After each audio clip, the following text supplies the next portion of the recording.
Lottery. Every ticket you play gives back to schools across Missouri, so play it forward with the Missouri Lottery. And by Menards. Save big money at Menards on all your home improvement needs. And by your Midwest Ford dealers. Visit us at yourmidwestforddealers.com. The parking lot is full. We have a great crowd tonight. Steve Physiak, Rex Hudler, Joel Goldberg, Jeff Montgomery on a warm summer evening. 86 degrees here at Globe Life Park in Arlington. The Royals did make a deal today, sending outfielder Brett Eibner to the Oakland Athletics for Billy Burns. And this is a guy, Rex, we know very well, speed guy. And one of the most difficult positions to fill is a leadoff batter, and that is what he has done. Yes, he's action. He's got speed. He attacks. He's got a good level swing. He uses the whole field. You know, he's an energy type player. He fits the Royals mold, and that's exactly what they're looking for. Somebody who can get out there and have some speed coming off the bench, or even, like you said, if he can work into a starting role at some particular time later or off the bench, he provides a lot. Last year finished 5th in the American League Rookie of the Year voting. 153 hits. Right now he will start the year with the Royals at AAA Omaha, but it may not be very long before he's here. Eric Hosmer, of course, just warming things up as the Royals batting order will look like this. Alcides Escobar will lead things off, then Cheslor Cuthbert, and the second game for Lorenzo Cain since coming back from the disabled list. That's right, our Honda most trusted performer, Paulo Orlando. Man, I'm telling you what, he's gotten hot again, and he's dangerous. Now he's starting to hit homers. Well, he's only got 2, but still, that's important. But for him to get on base and continue to get those hits with runners in scoring position really is what they need out of him. Now, he's been really good his last 7 games overall. As he stay hot, they need 1 or 2 more of his teammates to get hot with him so they can score enough runs and get on in the win column on this road trip. He hit a 430-foot home run off a pretty good pitcher, Cole Hamels, the other night. Way back in the seats in left. But the Royals have lost the first 2 games of this series by scores of 3-2 on Thursday and 8-3 last night. Texas has taken the field. They're dressed in their home whites but wearing those red tops. And Martin Perez is the pitcher, 25-year-old lefty out of Venezuela. Hey, Martin Perez, he's a guy that the Royals should be able to get to. He's had some issues. He's got his last 4 starts. He's got over a 9 ERA. So this is a guy that they've got to be able to get to. He's got that opponent average at 354. Just find a way. Righties are raking him. They're hitting 305 with 12 homers. I mean, the right side of the plate's got to pick up the slack. Just a couple of lefties in there for Ned's lineup. You can't expect them to do that kind of damage, although it's always possible. Now it's fastball, changeup, slider, curveball. You see that? It's that combination fastball changeup that sometimes have given the Royals fits. Now, he does like to be aggressive with this fastball early, first time through the order. That should be a recipe for success for the Royals' aggressive offense. And with that sinking fastball and that slider combination, he gets a lot of ground ball outs, and their infield defense is very good. That's right. The Rangers are going to be on top of their game because they know it. He's a sinker ball deluxe guy, so he's going to give up a lot of ground ball hits, just like you said. They've saved 11 runs on defense. That's best among AL third baseman is Beltre. Beltre is really good. He also, this is the kind of pitcher you might want to bunt on. We got a couple of guys in the lineup that like to bunt. Anything to get on base, set the table. But the main thing is they've got to get those runs in with runners in scoring position. Chris Conroy will be behind home plate. Pat Hoberg at first. Second base is the crew chief Jerry Meals, and Ron Kolpa is at third. Big crowd in Arlington tonight for the world champions and the Texas Rangers, who lead the American League West by 4 games over the Houston Astros. And Texas has been terrific in Arlington this year. 32-17 home record. Pretty nice, respectful crowd for Michael Young's induction day here to their Hall of Fame. That's a lot of respect for their longtime Ranger. What a player he was. Over 2,000 hits in his career. Perez's first pitch of the ball game is taken inside for ball 1. Martin overall 7-7 record, 4.38 ERA in 21 starts, facing Escobar, a .255 hitter. Was 1 for 4 last night. There's a few Royals in the lineup that have faced him one time before, so not a lot of at-bats. Morales is the one that has the most, just 8.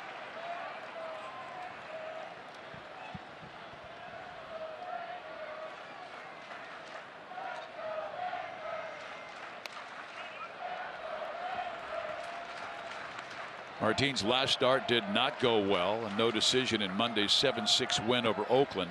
Gave up 5 runs in 6 innings. But it was his 4th straight start where he did not reach 90 pitches. Finished 84 pitches in 6 innings. Some 95 there. 90 to 95. 4-seam, 2-seam fastball. But that 2-seamer is going to provide the sink. That's where he gets his ground balls. He's going to throw the slider to lefties and righties. Very confident with that pitch. That's a foul ball, and Escobar will have another chance.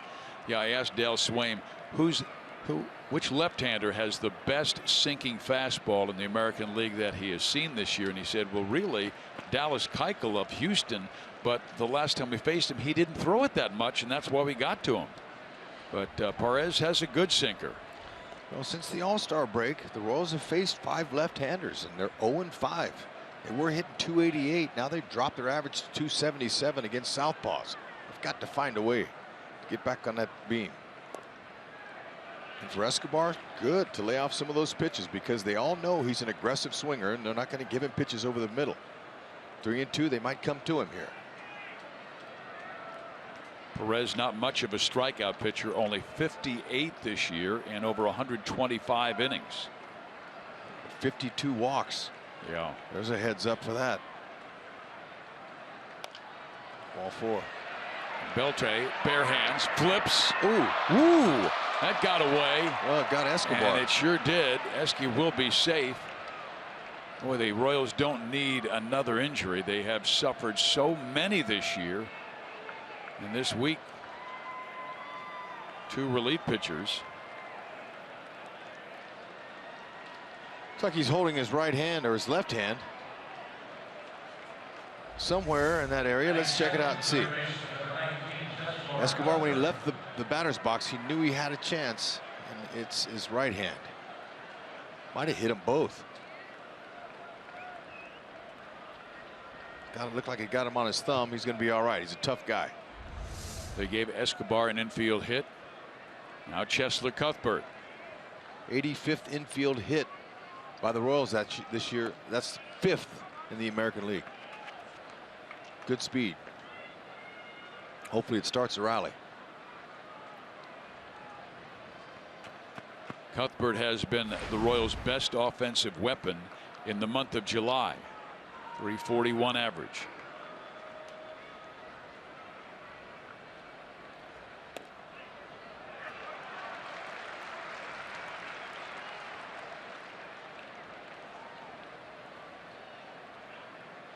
Cheslor hitting .317 with 3 homers out of his 9 against lefties.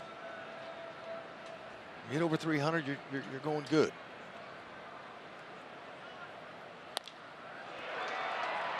That will find the gap. Escobar stops at second base.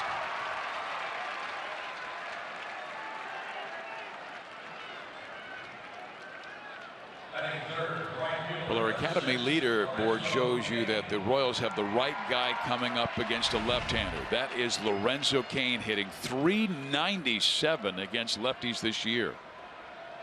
It's just what Cain needs. He's hitting .316 with a runner at second base and beyond as well. So this is what he needs, to be patient. Let Martine give him a pitch to hit. Wait for it.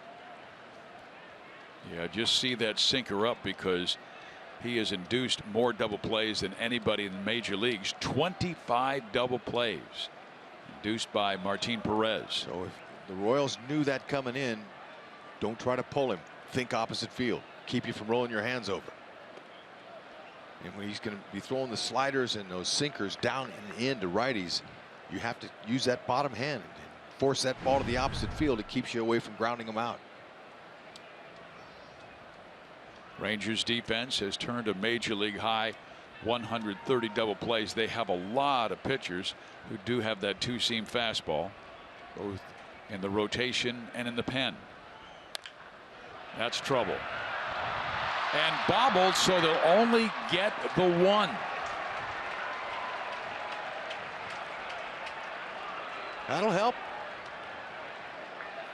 There it was. That's what he's been living on all year long. And Andrus is frustrated with himself there as the ball came up on him, and then he took his head off of it, kicked it, and could only get one.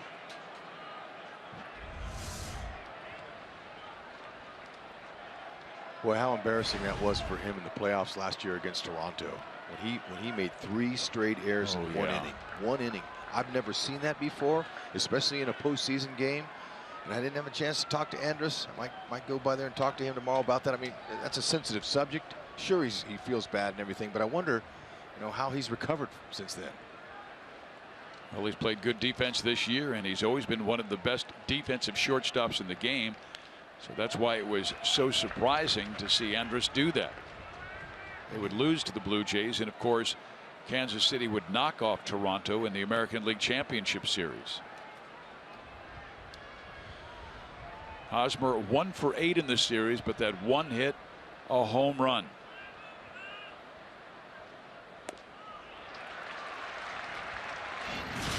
Last night he stayed inside the ball. He just went up on his toe. He waited. He didn't get too much load in his lower half, and look what happened. Didn't try to do too much. Didn't pull it. Look at how still he was. The stiller, the better. Your head stays still. You stay inside of it. Royals were sending the runner, and wise that they did, because that would have been an inning-ending double play. Instead, they take the early lead. And it was nice that Ned moved Lorenzo Cain. That would have been an inning-ending double play had he not moved the runners. Like to see Ned with that aggressive call there. Haas smoked it, but it's not his strength. When he's grounding that ball to the to the second baseman, that's not him. But they'll score. And when they score first, the Royals, they're 35-13. Let's keep it there. That's 57 RBIs for Hosmer.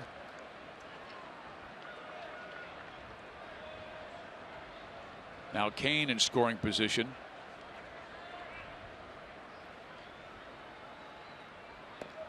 We figured the Royals might be a little more active today with the success of Perez's sinker, particularly with the speed guys like Orlando, Mondesi, and Escobar. Yep. Move those runners and stay out of them double plays. It's got to be on their game plan today, offensively. But Cain coming off that left hamstring injury, they'll be cautious with him. But the fact that they send him results in the Royals take the early 1-0 lead. Camo didn't like that. Morales, ball looked like he was out of the grid, looked a little too low. He went. The Royals do score a run and a couple of hits. Take the early 1-0 lead on Texas. Here comes Ian Kennedy.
Texas Rangers a 300 hitter this year, then Mazzara and Ian Desmond, but Adrian Beltre just one hit shy of tying the Babe Ruth.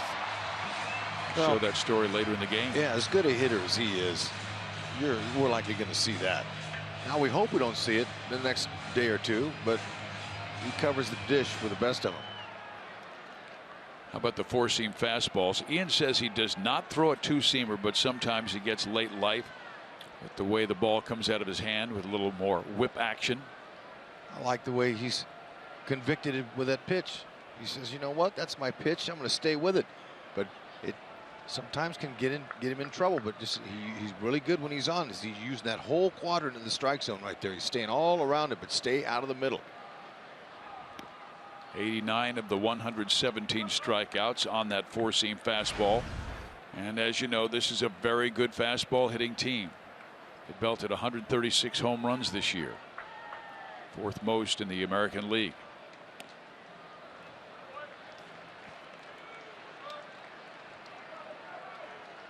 Profar 2 for 5 in the series.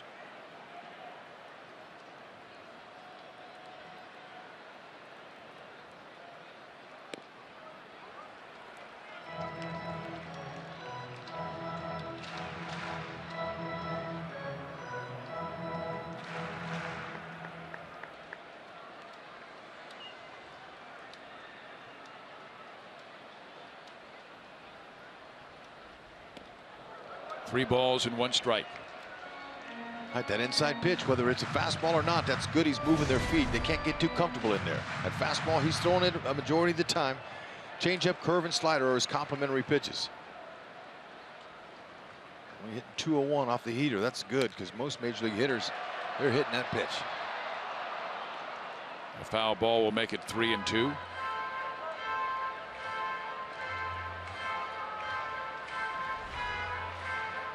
Our Royals defense sponsored by Ford. Salvador Perez, +10 defensive run save. That's the best among American League catchers. He always plays hard and plays his best game every night. Now, but Pudge Rodriguez, future Hall of Famer, Texas hero, he's in the stands watching. Salvador wants to impress. Pudge was here for his teammate Michael Young being honored before the game. Profar fouls it out of play.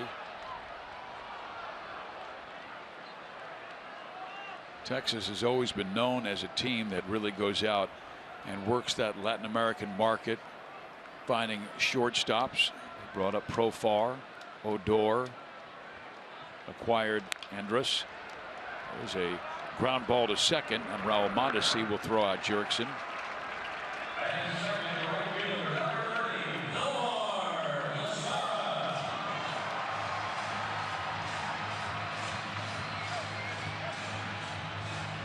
There's another guy they acquired, a top flight athlete out of the Dominican Republic, just 21 years of age. His rookie year, he already has 100 hits. And he's done a nice job handling the second wave the second time through. That's usually when the league adjusts to you.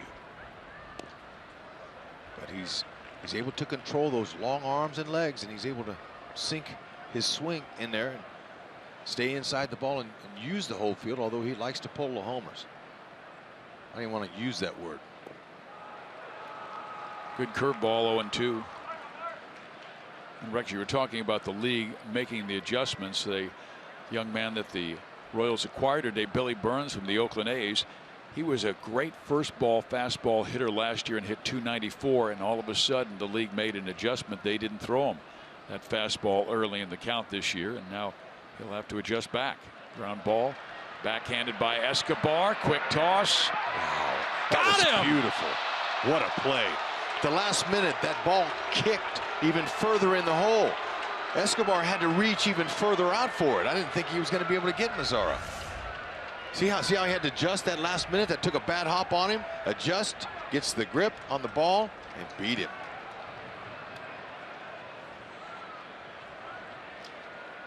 Whew, man, I'll tell you, that was a close one. And Rex, how much he was able to get on the throw. Yep, he's strong. He's got a great arm, but he uses that leverage off of that right leg. You know, when your body's going that way, you've got to throw off that right leg. because that's how you're going to get the most on it. And he's out. No replay. Big pickup there for Kennedy. Good job. Yeah, Kennedy, who is a strikeout fly ball pitcher, getting 2 ground ball outs to start this game. Now Desmond, excellent power hitter with 20 home runs.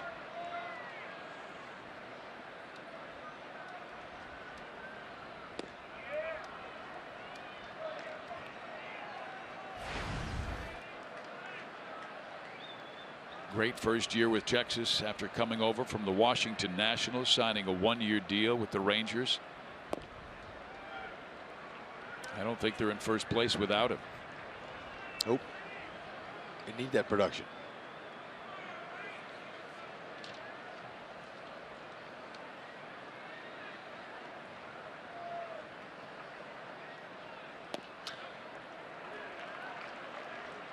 At this point in the season last year, 2015, with Washington, 220 average, a lot of strikeouts, and only 32 RBIs. But he was playing an infield spot last year with Washington. And that's a big difference. There's a lot more to think about, and sometimes that'll take away from your offense. That shortstop spot, that's your main job, is to make those plays, number 1, and hit 2. But now being in the outfield, he can relax a little bit and not have to worry. He can use his athleticism in the outfield to go get the ball without having to think about every ground ball hit to you. Well, I'm not surprised he's having a good year. He's got some tools. Oh, great pitch there. He went with a little bit of a slider away from Desmond, strikes him out. Yeah. Strike 3. You got to go.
Welcome back to Globe Life Park. Royals with the lead, and they will hope to turn that one over late to the bullpen, but when they do, it'll be without yet another key piece, as Royals receiving some bad news today. And earlier in the week, it was Luke Hochevar going on the DL, possible surgery, and now Wade Davis in our University of Kansas Hospital injury report has flown back, or is flying back, to Kansas City to get his elbow examined. And so this obviously bad news. Guys, I had a chance to talk over with some Royals personnel, and he just wasn't feeling right, and last night they made the decision to send him back today.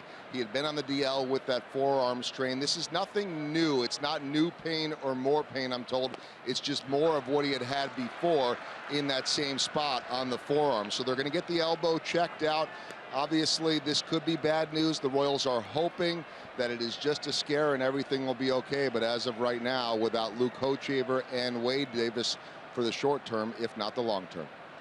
Yeah, that's really a difficult thing to even think about, losing Wade Davis for any length of time. But Hud, you and I were talking with him in the dugout the other day. He just did not feel comfortable that last outing when he was able to nail down the Royals victory, but he just said he never was comfortable on the mound. It's a ball well struck to Beltre. Perez is out. You know, he did a nice job of trying to pitch through the pain. Okay, these guys all, it was like Holland last year. Greg Holland, he tried to pitch as long as he could. We knew something was wrong with him. His velocity was down, but he gutted it out. And these guys have had some stressful innings, Fizz, the last 2 years. I mean stressful, as stressed as you can get. And there's going to be some wear and tear for that. Now, hopefully it's nothing major. We don't know anything yet, but that's just the nature of the business. Royals medical staff from top to bottom, they always err on the side of caution. But you're right, a lot of appearances for Davis, Holland, Pereira. Yeah, not the just last 2 years with postseason. It's the stressful innings. Yeah. They got to make the pitch right here innings.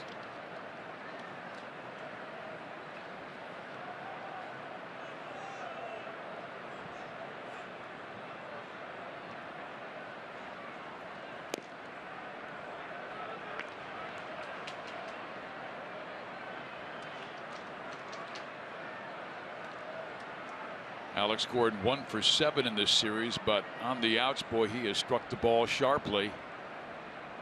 Royals need some fortune.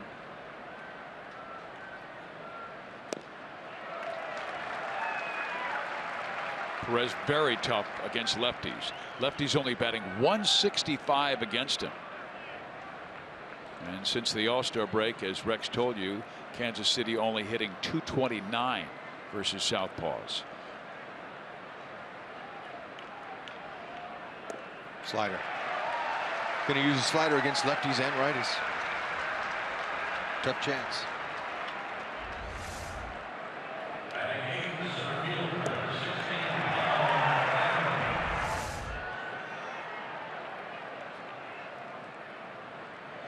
Changeup is confident too, but now the first time through the order, he's going to stay mainly fastball slider.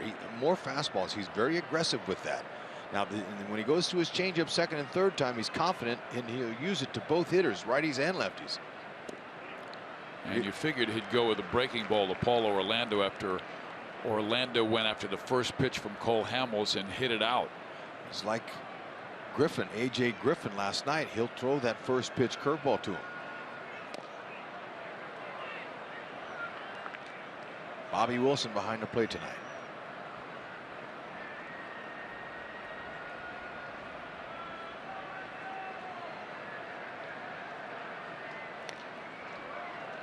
There's that breaking ball again, and he has the count his way. 1 ball, 2 strikes.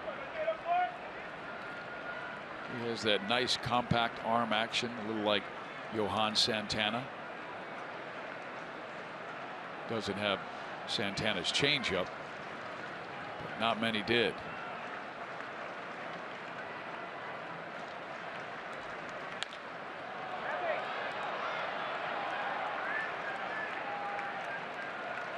Desmond takes care of Orlando. 1-0 KC going to the bottom of the second.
Royals baseball is brought to you by Ram. Find your summer of fun with great deals at the Ram Summer Clearance Event.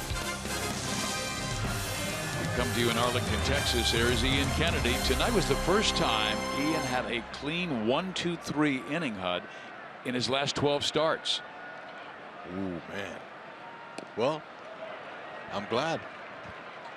I'm happy he could execute. He needs to continue that focus. Help your team get a win. That's all they're looking for tonight. Every night, but he has the skills. He just got to be able to sneak it by him, just like he did Beltre there. Command has always been his key. Now facing a Royal killer in Adrian Beltre, 282-16 this year, but in his career hitting .350 against Kansas City pitching.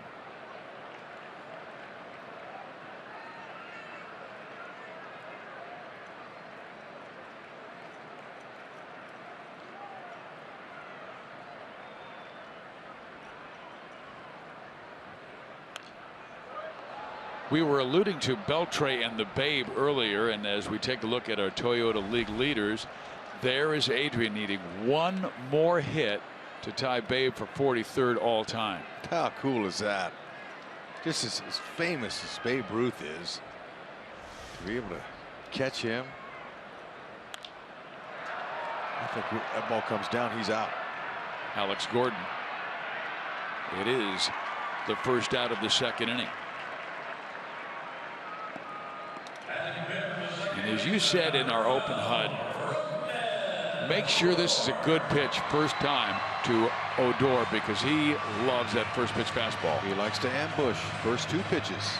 He's looking for that, any chance of him to get in that strike zone. And really, that's smart hitting, because all pitchers want strike one. You ask them what their best pitch is, they'll tell you strike one.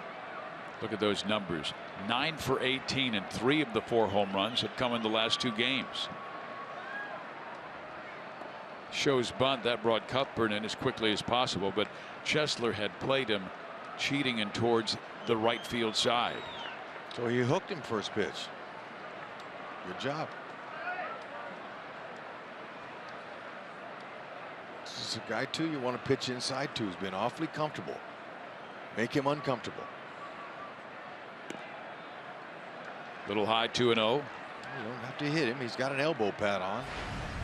Don't worry about that, but you got to move his feet at least. He likes to swing. He's only walked 9 times this year. Very aggressive. That's it. Stay away from him. Kennedy has good command, and looks like tonight that's what he wants to do. Just dot the outside corner. Make him go to left.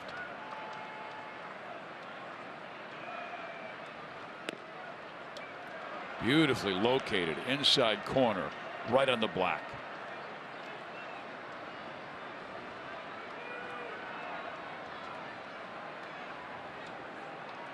You know, you hear us use the term black. That's because you can't see the black on home plate. But if you dig down on the sides, there's an 1.5 inches of black around that surrounds the plate. Now a curveball that is hit in the air, and Mondesi gets there before Escobar. I'm glad they didn't collide, because they're awfully close. You got that right. Those can be dangerous. I've had a few collisions with shortstops in my career over those right there. And it's hard because the ball's not in the air very long, and you've got to be able to read each other. That's where on contact you have to take a peek at your partner over there and see where he is. And Escobar just at the last second eluded him, going to the backside of Mondesi. Here's Mitch Moreland. He was the star of their opening series 3-2 victory with a game-tying home run and then a game-winning home run off Ventura in the 8th inning. Here's another guy that you can't let him beat you either. He's been hot going to the opposite field on off-speed pitches and high fastballs away. So I'd expect Kennedy to bust him inside and away. You're gonna have to hit both sides of that dish.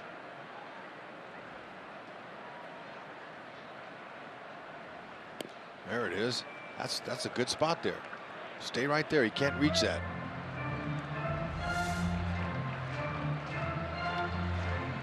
Could have been a strike.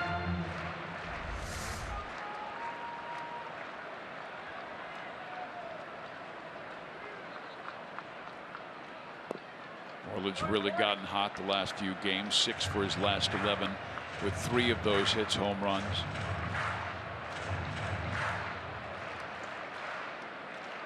Veteran now, 30 years of age, out of the state of Mississippi.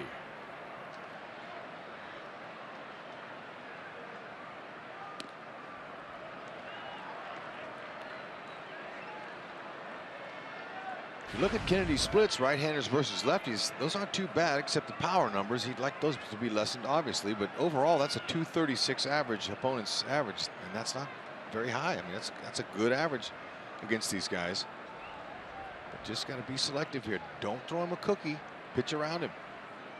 Beautiful. How about that on a 3-1 count with the breaking ball? Exactly. There's Michael Young.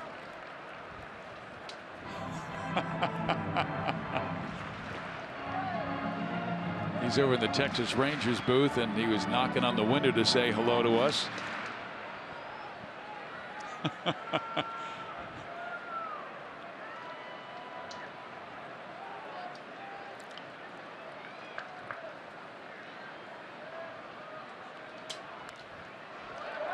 Pop back our way.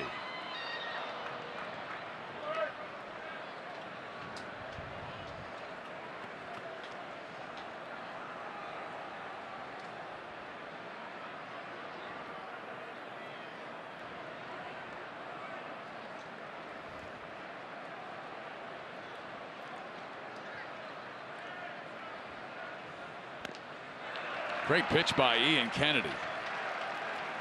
Well, he ripped that fastball away. Looked like it was going to be a strike, and then it kept on zipping away. So far, he's stepping up. Like it. Staying out of the middle.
A 1-0 lead. Steve Physiok, Rex Hudler with you, and we're joined by one of the truly great guys in the game, Luke Hochevar.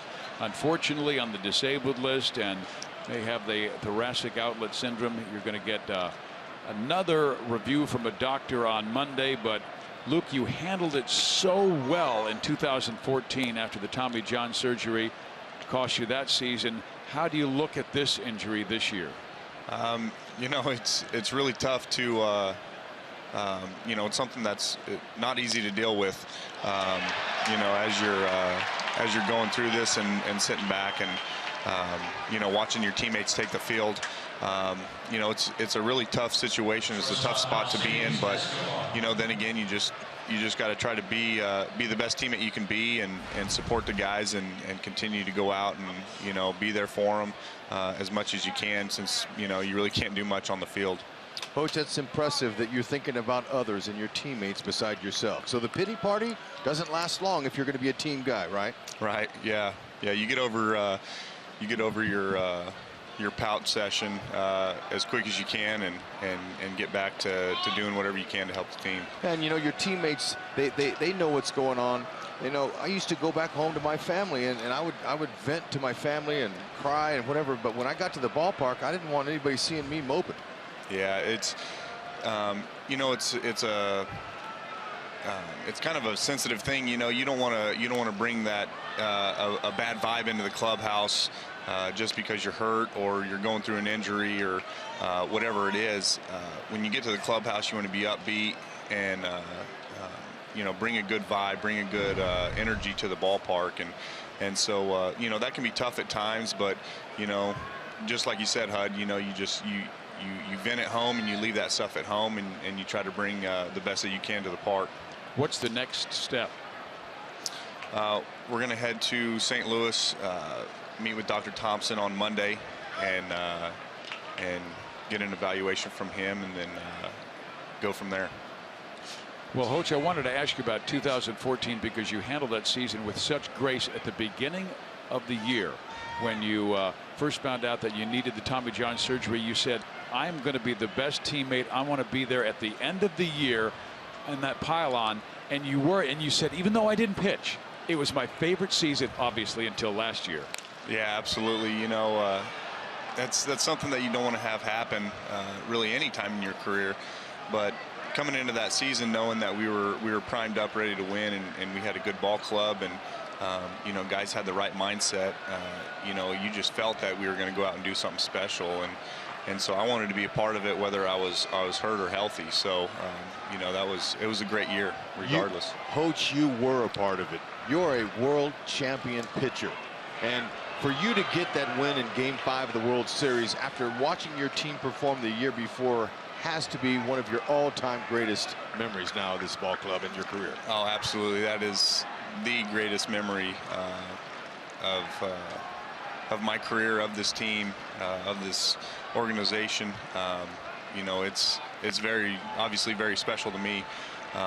You know, just being able to be a part of it, but to be healthy and to be on the field and contribute meant a great deal to me as well. You have two great parents, and I know your dad pretty well, Brian, terrific guy, and he told me the story, and I want you to tell it because it's after the World Series. He's on the field, you're with him, and he grabs you and he points to the scoreboard and says what? Yeah, he grabbed me and we both kind of looked up, and you know, he pointed it out. He's like, look, you know, it's, and it had, like, you know, the winning pitcher up there and the game stats and stuff, and he was like, look, just don't say nothing, just look. And so that was a very special time to have with my pops on the field after the World Series. I would imagine you'll keep that imprint in your mind for the rest of your life, you and your dad looking up at that scoreboard. Yeah, you know, there's something about a son and his dad in the game of baseball, you know, whether it's playing catch in the backyard or you know, taking batting practice on a backfield of, you know, some park somewhere. And so you know, to have that moment with my pops and you know, enjoy that time, you know, it was very special. Coach, with you and now Wade going back home for a little MRI, how the guys going to do out there in that bullpen? Oh, they're going to be fine. I mean, you got a bullpen full of stud arms, and so I mean, they're going to be just fine. And how can you help? I mean, even from the sideline, how can you help?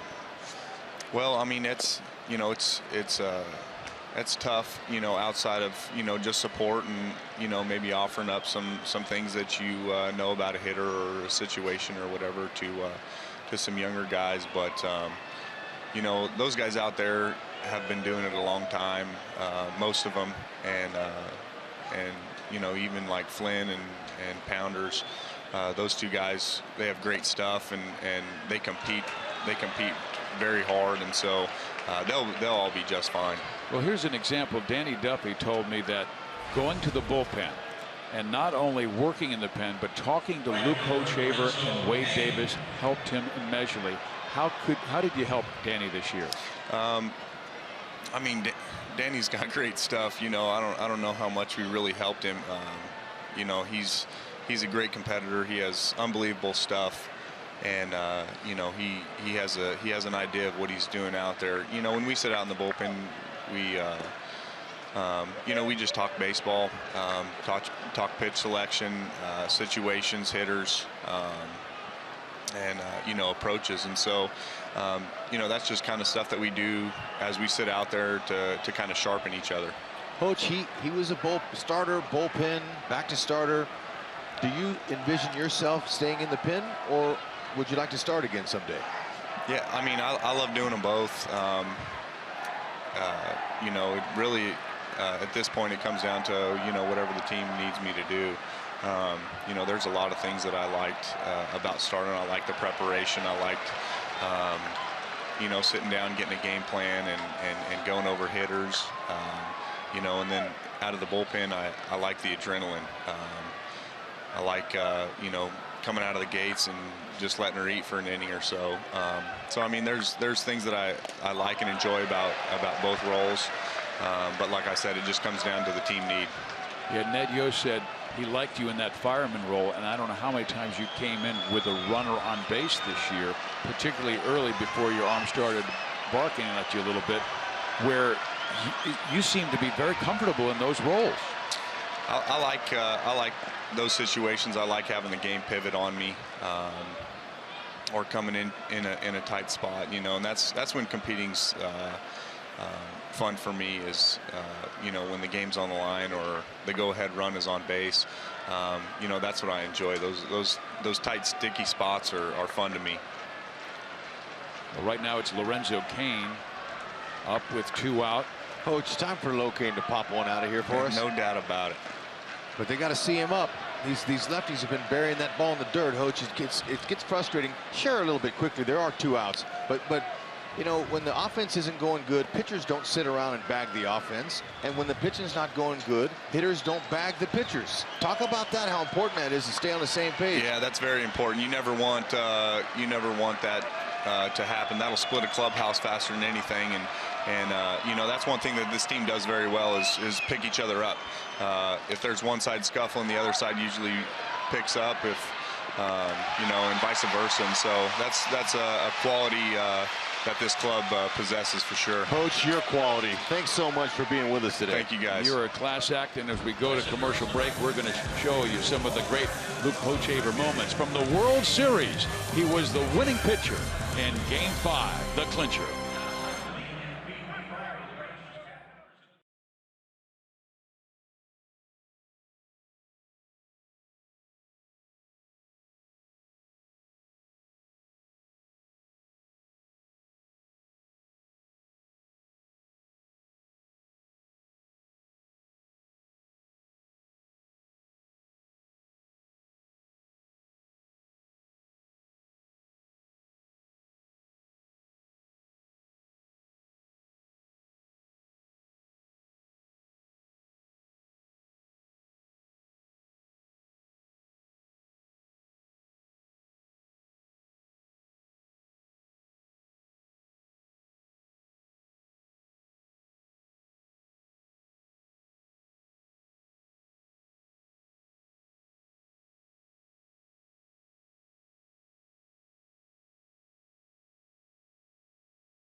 Nothing lead. Casey scored in the first on a single by Escobar and later a ground out by Hosmer. And now Ian will face the bottom of the order. Andrus, Gallo, Wilson.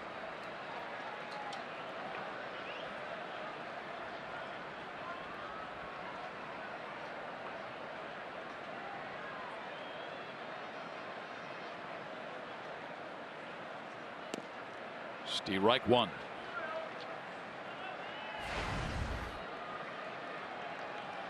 The Royals made Elvis pay for his mistake when he bobbled that ball back in the first inning, where they could not complete the double play, and then the next ground out scored the only run of the game. Well, then Escobar, while we were having Hoch that inning there, hit into one. Beltre to Odor across the diamond.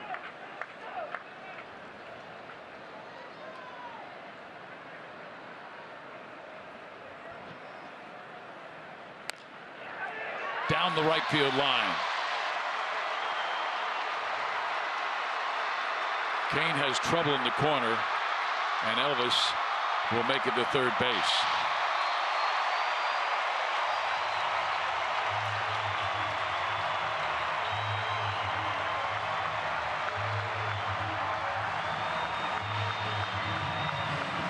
All right, now Salvador Perez, watch him. He's going to alert Cuthbert. That means the pitch is coming inside. He hopes. It didn't. He missed middle, and Andrus took it the other way for a triple. Doesn't always work. 6th triple for Andrus. And that ties him with Jackie Bradley for second most in the American League. Adam Eaton leads the AL with 7.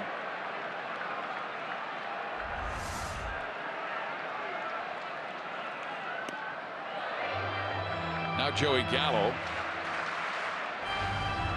called up from the minor leagues last week, just 1 for 12, and 6 of his outs are strikeouts, and Kennedy would like to get one of those right here. Left side of the infield in.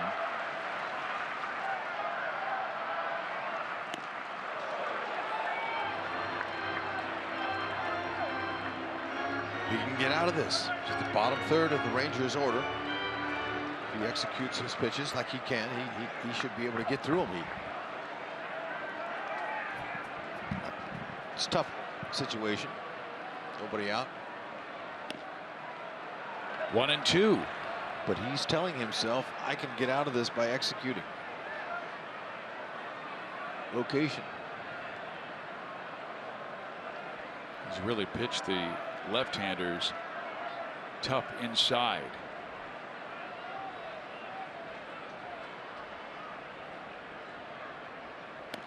Struck him out.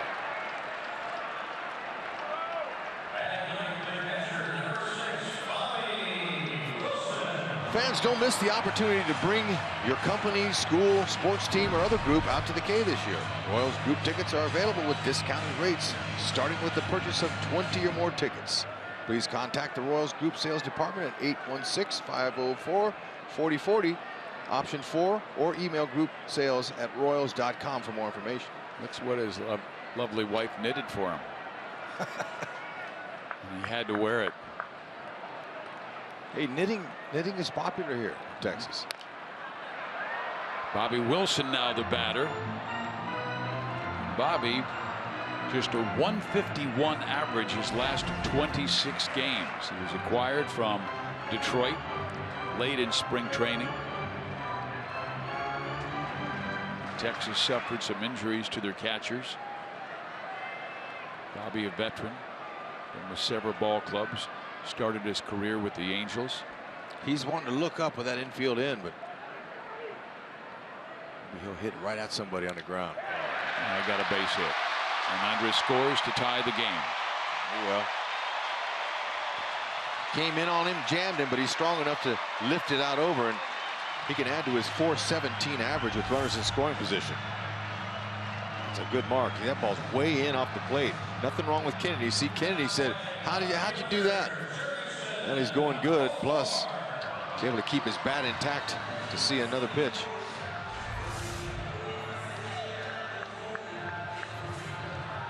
Now leadoff batter Profar, who grounded out to second base.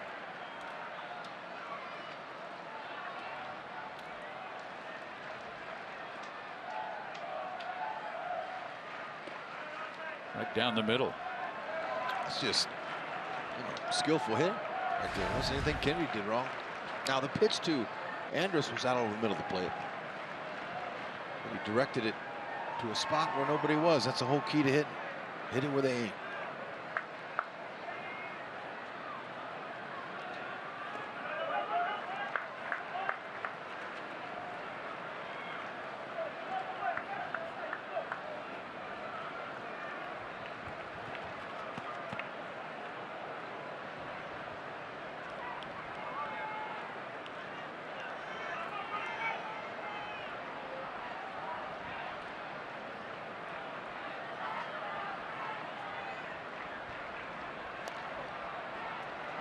Went off speed there.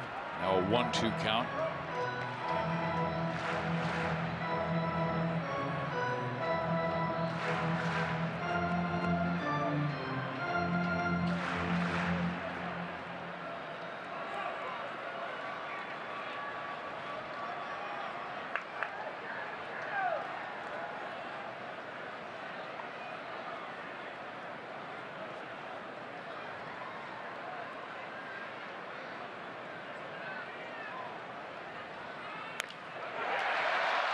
Shot to right. Wilson stops at second.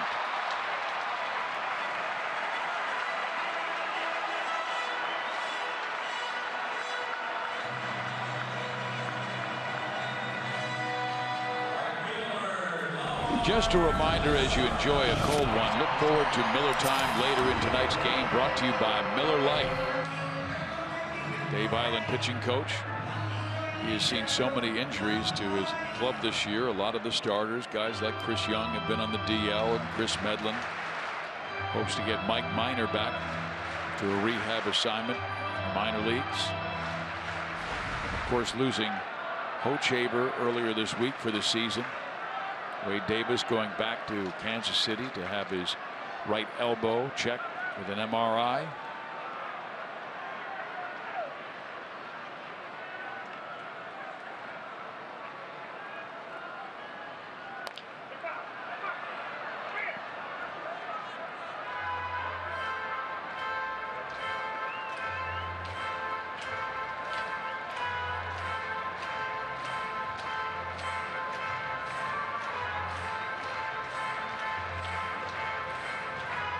Rangers trying to get back to the postseason.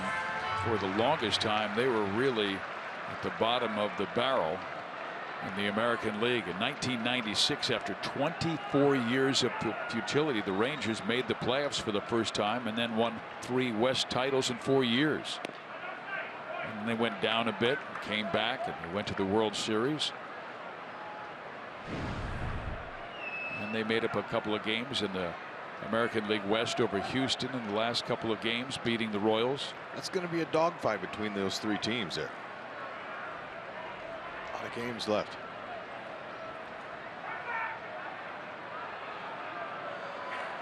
Seattle playing better. They beat the Cubs today 4-1.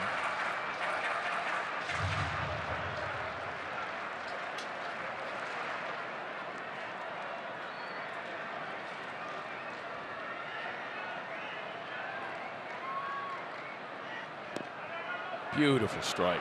And that's the pitch that he wants, really, to get a ground ball and induce one, roll up a lane ball. He's only induced 4 double plays this year, but that off-speed pitch down there is going to get a ground ball. You hope. The opponent's only batting .244 off of that changeup this year.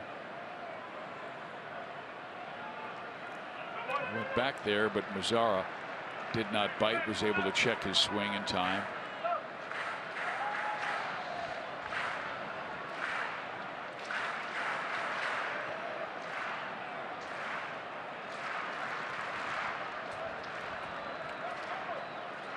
Kennedy has excellent range behind him, and Hosmer, Mondesi, Escobar, and Cuthbert.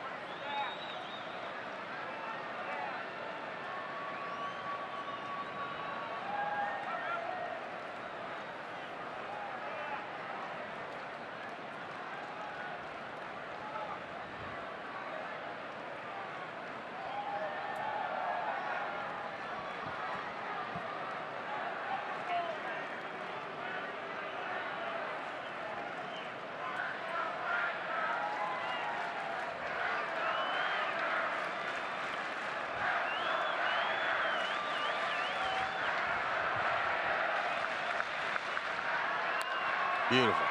Mondesi, Escobar, inning over. There you go. Little lane ball. Save on that pitch count. Yeah, look at that. Stayed up there. Got the top half of it. It's a beautiful thing.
Eric Hosmer drove in the Royals' only run back in the first inning on a ground out. Now he comes up to lead off the fourth, facing the lefty Martin Perez. Ball one.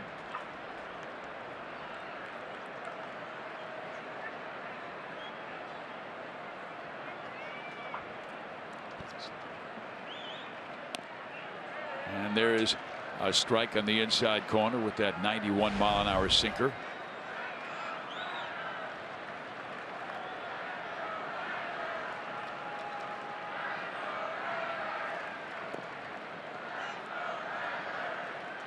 This is a good test for Haas against these lefties. His average has dropped some to 243. He was as high as around 270 this year off of lefties. He's come back down again. During this little time, he's been trying to pull everything. And his shoulder's coming off the ball. You're not going to have as much success.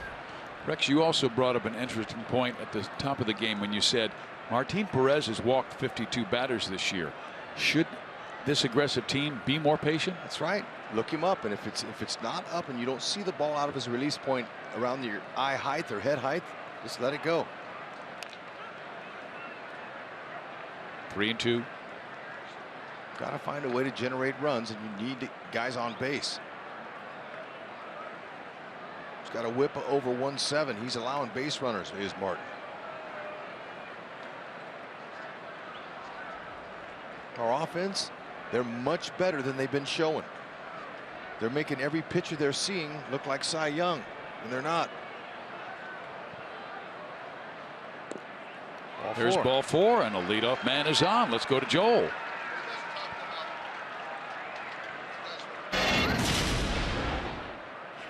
Designated hitter. As we're talking about Billy Butler, check out the bat flip. Oh man. Now this was preceded by jawing, going back and forth with Billy Butler and Chris Jimenez, the Indians catcher, that had to actually have the umpire step in between them to play peacemaker. And the umpire did a good job of playing peacemaker, but they were jawing back and forth pitch after pitch until Jimenez stood up.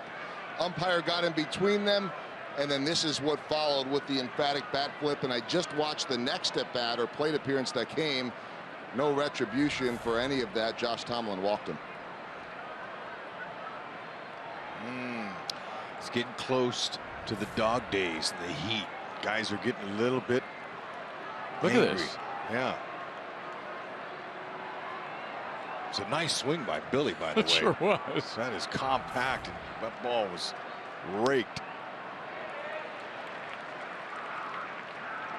Now, the Royals were aggressive in that first inning when they sent Lorenzo Cain and stayed out of that double play, and it resulted in a run. But they did not run in the third, and Perez gets a lot of double plays, got his 26th.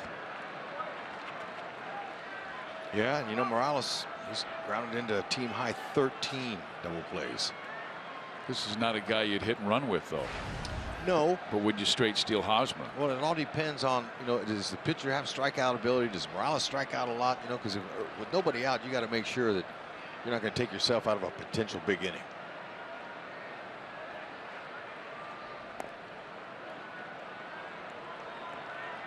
Two balls, two strikes.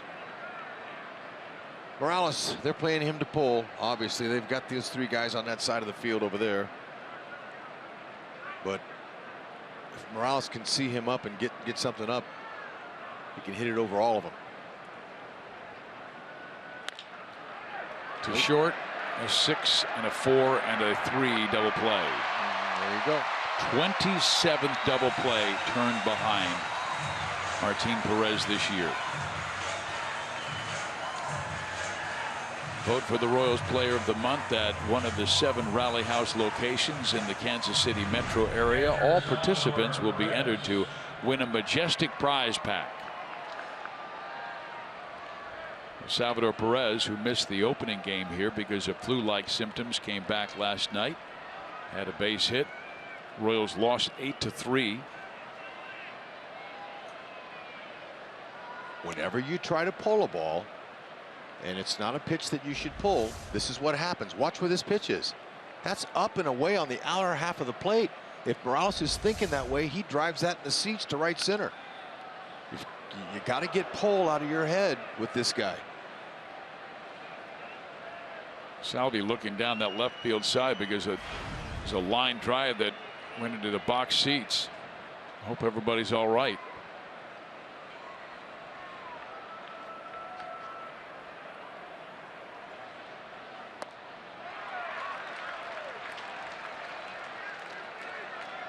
They're all right.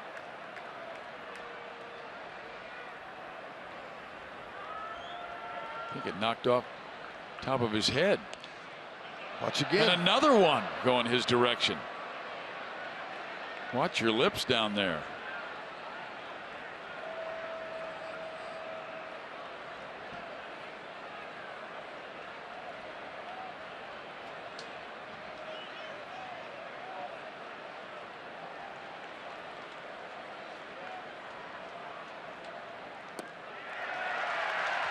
Perez strikes out his third Royal. We head to the fourth, a 1-1 game.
Park here deep in the heart of Texas. And you know, they grow them big and strong, and they also grow them with hard heads. Look at that guy. That guy took a ricochet right off the forehead, right off the skull. I'm all right. Yeah, look at, didn't even phase him. No wonder we were looking at him. Now you took the helmet. Oh, honey, I'm so sorry. I should have caught that for you. Hey, got to be alive. Bring your glove when you're not. Of course, that ball was hit so hard, no one had any time to react. T for Texas, T for tough. Here we go. Bottom of the 4th inning. Ian Desmond, the batter. Kennedy struck him out swinging first time up. Ian has 3 strikeouts tonight.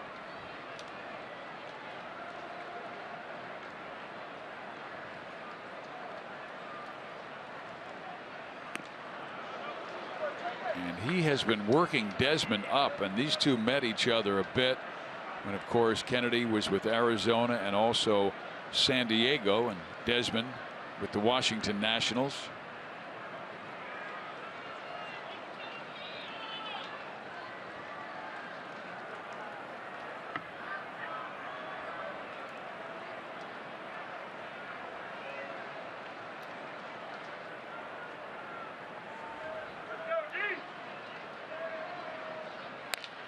And right after him, Mondesi throws him out.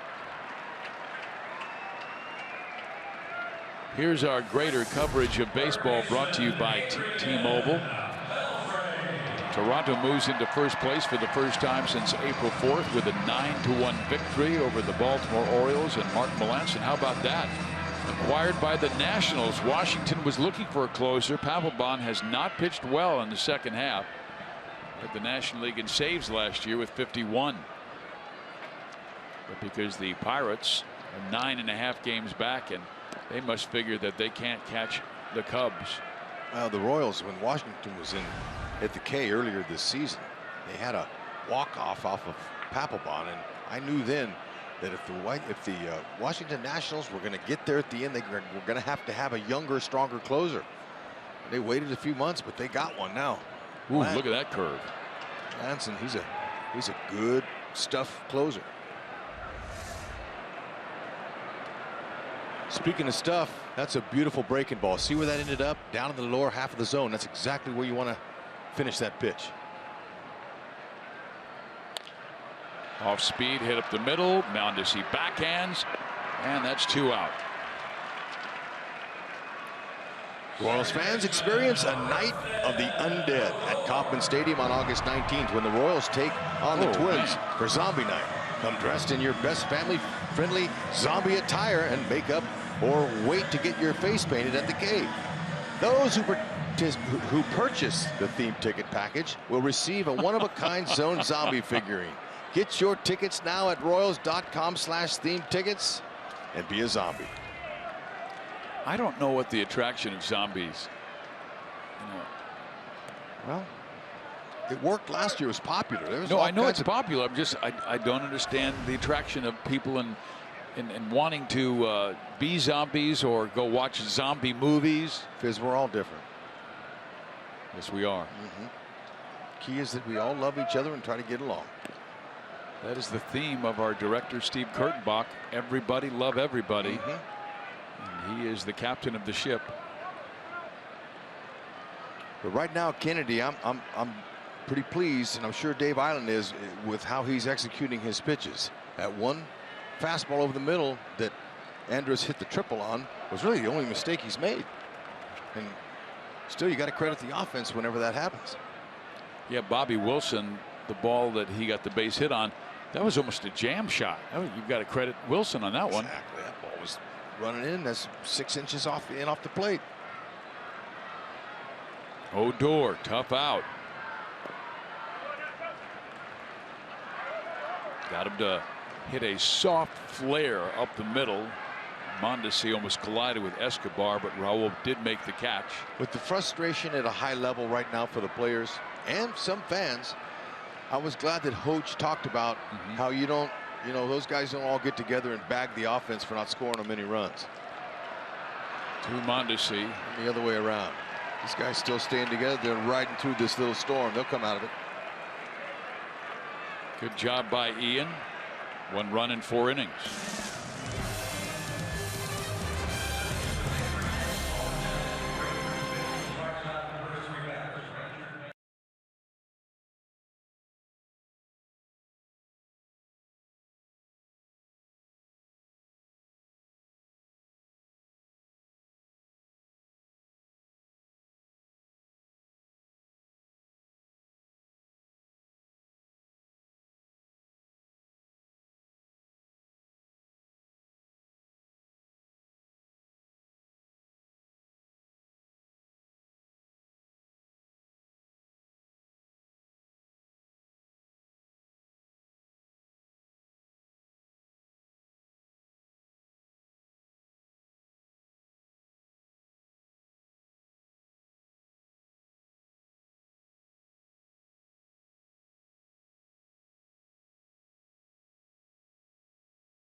At 1, Escobar with a single and run scored in the first, and Elvis Andrus with a triple, and he scored in the third. And here's how it got done.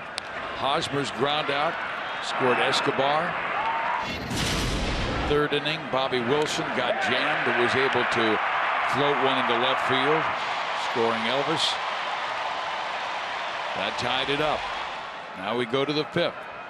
Lefty Gordon, followed by right-handers Orlando and Mondesi. Mondesi, a switch hitter, batting from the right side against the lefty Perez. Alex struck out on a sweeping slider first time up.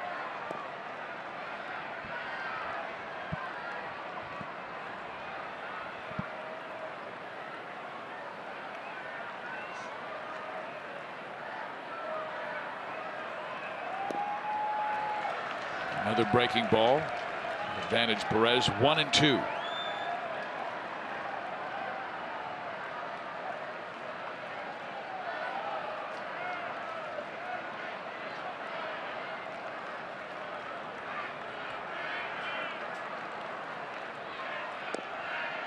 Just low. I told you Martin with a bad stretch. 0-3 with a 9.14 ERA. Trying to get ahead of you. 4 games. Try to get ahead of you, then finish you off with them sliders. Just barely misses inside. Boy, that's a good take. And a good spot, too.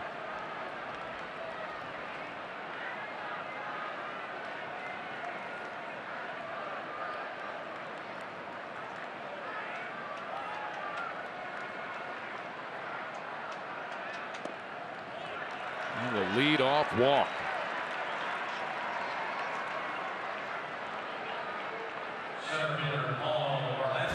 Ranger pitchers have done a great job, as our key in the driver's seat will show you. Their team ERA against the Royals 2.05, and their starters ERA at 2.1. Their bullpen, which has been terrible this year, they have the highest ERA in the American League at 4.84, is under 2. You know, that tells the story right there. When you pitch, you can't, don't let your offense score any runs. The offense, and you know, you're going to win games.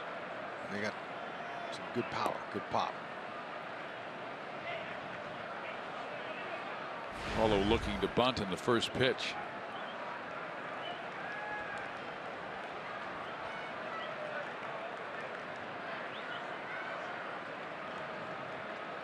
Well, it does go well to the opposite field, with the Royals put the hit and run on. Gordon is pushed back, and Alex 5 for 5 stealing bases this year. Bobby Wilson, 6 for 32 in nailing base runners for 19%. So he's not bad. He needs a little bit of help with his pitcher to get that ball into him quickly. Using a slide step, he's 1-3 or under. It's tough to go if it's anything under 1-3. You got to get a perfect jump in order to be successful. But history shows for most pitchers, they don't have their best command with that slide step. Sometimes they have a tendency to leave it up in the zone. Their arm drags when their lower half gets out ahead. Now there's a full leg kick. Wouldn't you know it? Third double play of the game turned by Texas. Now 133 this year, the most in the bigs.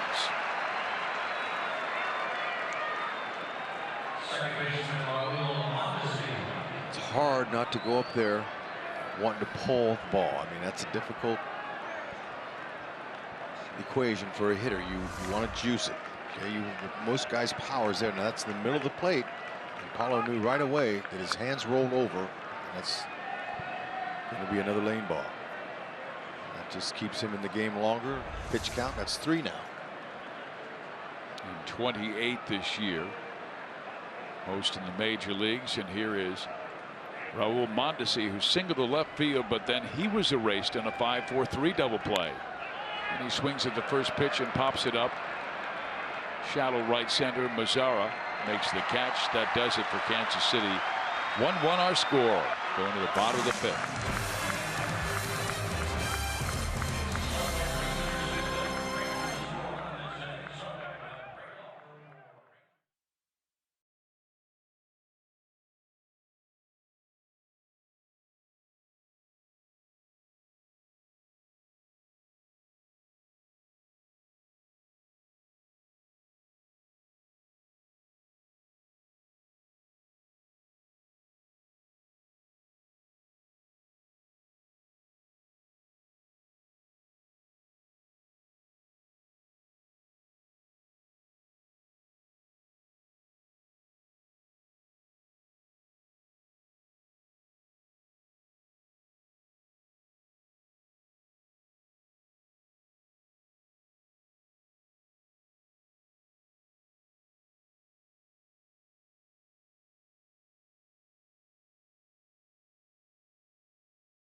Talking things over with former teammate Mark DeRosa, and Young celebrated here. And you see the numbers that he put up in his career, almost all of it here in Texas, revered by Rangers fans, but really by everyone in baseball, players, media, whatever it is, because of the way he played the game and the way that he treated people. We'll have some trivia coming up here, and there are a lot of Royals that know Michael Young and some that played with him too, and so a big night here for Michael Young. A couple of former teammates on the Royals, Edinson Volquez and Chris Young. Volquez was a teammate of his here and then in Los Angeles, and he says, you know, Michael grew up with a mother that was from Mexico, so he spoke a little bit of Spanish, and when Eddie was young, he'd say that Michael would come up to him every time in Spanish and say, watch me hit a line drive right up the middle past the pitcher, and then he'd go out there and he would do it. Chris Young said that he is just a great person, a great teammate. Chris texted him this morning to congratulate him, said easy going, easy to root for. And we'll see Cheslor Cuthbert. They say he gathered it in foul territory, and then it glanced into fair, and Jeff Bannister is going to argue about this. Yeah, you know, if you hit a ball like that, like he just did, and it lands in fair territory when you were in foul territory when it hits you, that's what he's saying. He's saying, well, now that's a base hit. And Bannister, maybe he'll ask for the umpires to get together here. You can't review fair and foul in the infield. Yeah, and he was playing him to pull, and he jumps the last minute because he overran it. When you're in foul territory like that, it's a foul ball if it drops foul, but if it hits your glove and goes fair, that's a base hit. Yep. Maybe I'm wrong, but we'll look it up. Bannister is saying the same thing. He's trying to get his player a hit. You know, well, the umpire, Chris Conroy, immediately called it a foul ball. Cuthbert did touch it in foul territory, but it ricocheted into fair territory, and now they're talking it over, and I'm sure Jerry Meals, the crew chief, is going to be part of this discussion. Chesler had a long run. They basically is playing shortstop. See where he is. That's a long run to come to this spot. So you're going to over pursue sometimes a ball like that. Okay, he starts in immediately. He looked down, make sure Salvi wasn't in the way. Of course, he had to do that.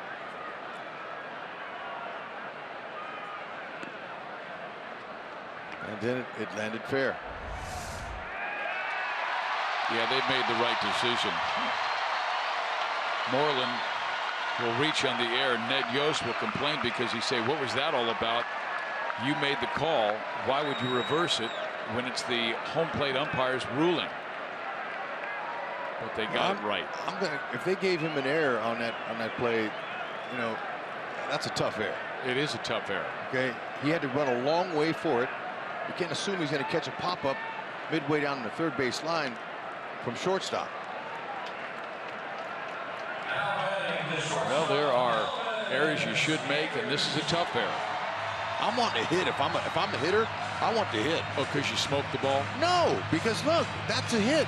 He ran so far for it, but you know what? We'll wait and see what the official score again. They gave it a hit, Hud. You are correct, sir. Sorry, I blew up.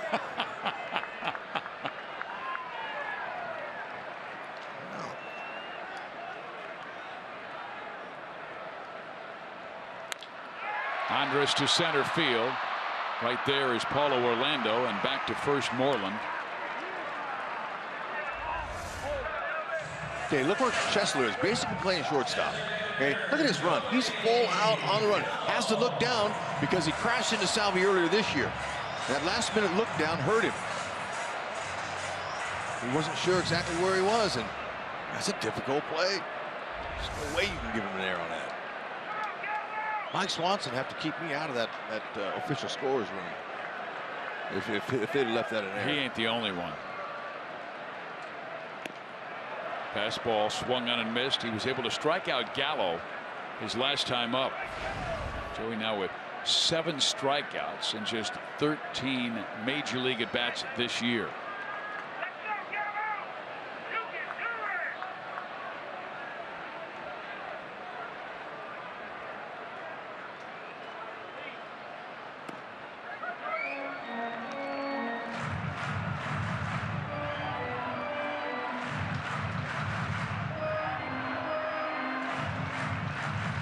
Where does this guy like the ball?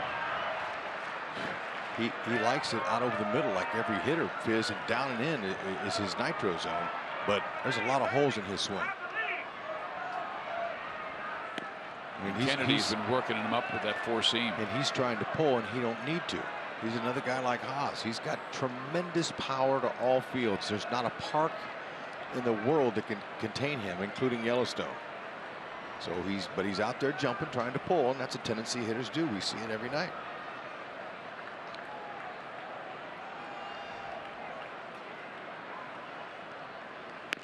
Again, he goes with that 4-seamer, and Gallo strikes out. So 2 down here in inning number 5. Our spin trivia is on Michael Young. He's with Mark DeRosa there. Played with the Rangers, was Young's teammate. Name the 3 players in the American League with more hits than Michael Young since 2001. Well, one of them is going for 3,000. Right. Ichiro. I'm going with Ichiro. All right, I'll go with Cano. That's a really good guess. Mark DeRosa. Saw him at the team hotel today in the swimming pool. Surprised him. Acted like a shark. Came up behind him in the water. Did you? Scared him. You're a pretty scary guy.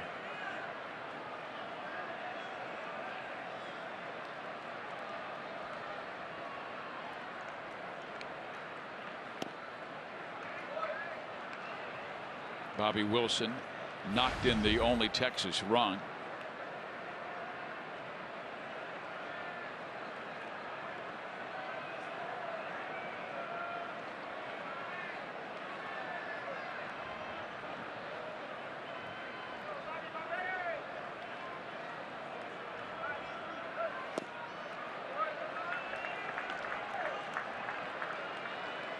You talked about the two best games that Ian has pitched this year. One against Houston. He beat them 6-1 back on June 26. Gave up 1 run in 7 innings and struck out a season high 11.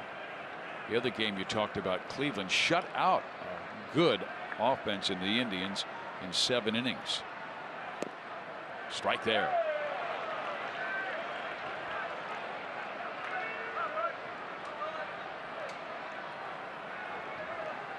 Bobby from Sarasota, Florida. Played with Casey Kochman on a state championship team.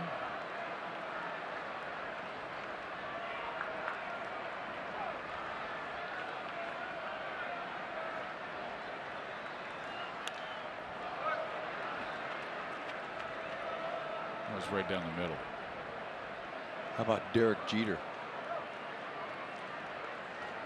More hits than Michael Young since 2001. Another good. Doesn't have to be active. Derek did miss the 1 full season, but I like your Robbie Cano one too. That's a pretty good guess.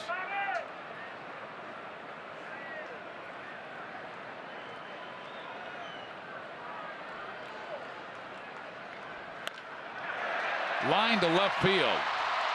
Where'd this Bobby Wilson come from? Well, he was hitting 151 his last 26 games and 2 for 2 in this one. Get that first hit like he did, knocked in their first run on that inside pitch. That sometimes will get you going. That's all he needed. It's kind of like Drew Butera. He's making the most of his opportunities.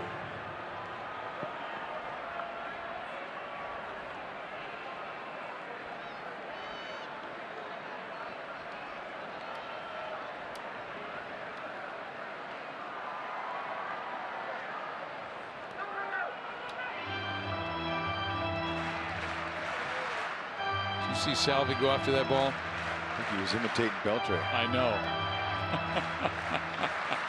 And then he smiled over at Adrian. Watch this.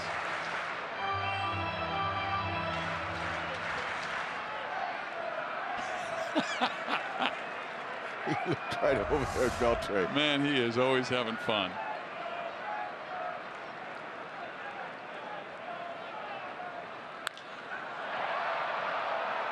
Alex Gordon should take care of this. He does. Ian Kennedy strong through 5.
our score, and that means it's our Sonic Slam inning. Our contestant is Tony Bishop from Olathe.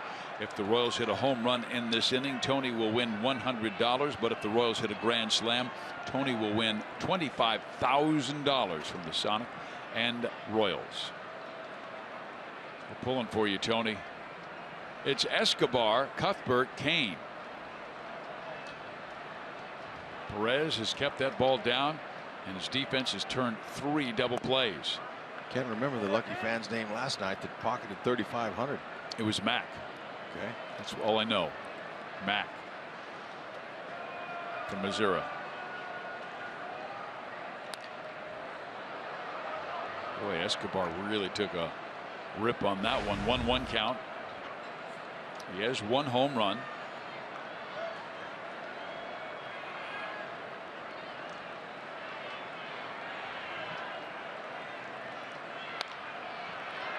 Out of play.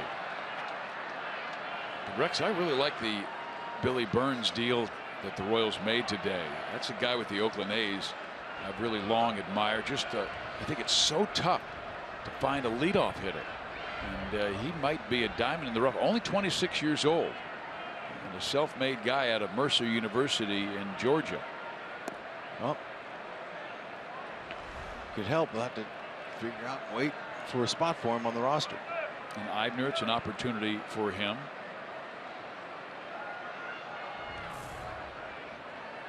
But Ned Yo said Dayton Moore had been looking for him for a number of years, and Billy Burns is a guy extreme speed. He's stolen as many 74 bases in the minor leagues in a season. That's an element that the Royals could use, a player like him. Had major league rookies in steals last year with 26. Third base Beltre. 1 out. Hey, Kansas City Royals fans, next time you want to grab Royal seats, get the StubHub app. Not only will you find seats you'll love whenever you want, you can find the best seat for your buck when you sort by the best value. We take the price and location of seats and show you which tickets at StubHub will give you the best deal. So get the StubHub app today.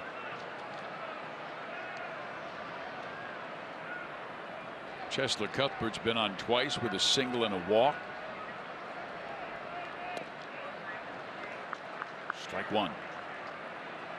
Perez right now at 82 pitches. We told you last start was his 4th straight where he did not reach 90 pitches. Wilson goes back, but it's in the seats.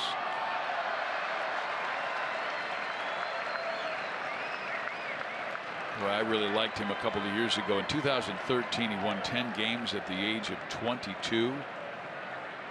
He had 2 incredible starts in 2014, back-to-back 3-hit shutouts over the White Sox and A's. But then 2 weeks later, forearm problems. Found out that he tore a ligament in his left elbow. Went to Tommy John surgery.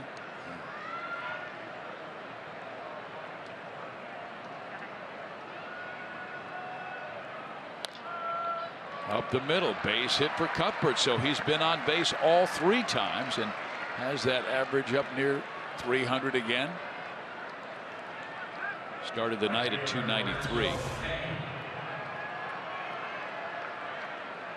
Ball was out, it was down, but it's out of the middle of the plate. Stayed with it, kept his hands inside. See that? He stayed inside the ball, didn't roll the hands over to the shortstop or third baseman. Talking to Dale Swaim today about Cheslor, and Dale said he is absolutely the perfect student. He said, I could tell Cheslor, I want you to stand on your head in the batter's box and swing that way, and he'd go, okay, I'll try it. I love that. Deep short, 6-4 and a nope. Way to go, Lorenzo. Just make sure you take care of that left hammy. Had a little lunge there towards the bag. And he slowed down quickly after he hit the base. I'd like to see him finish his run, go right through that. Don't slow down that quick. Watch this. He knows he's going to good speed. He's all right.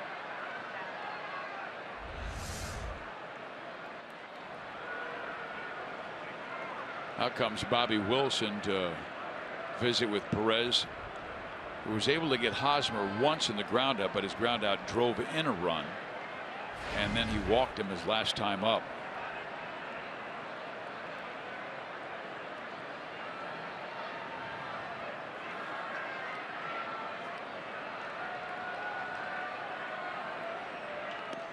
Yeah, Haas didn't load up. He just went on his toe tip. The tip of his toe there. And that's good enough for him. You know, he's got plenty of strength.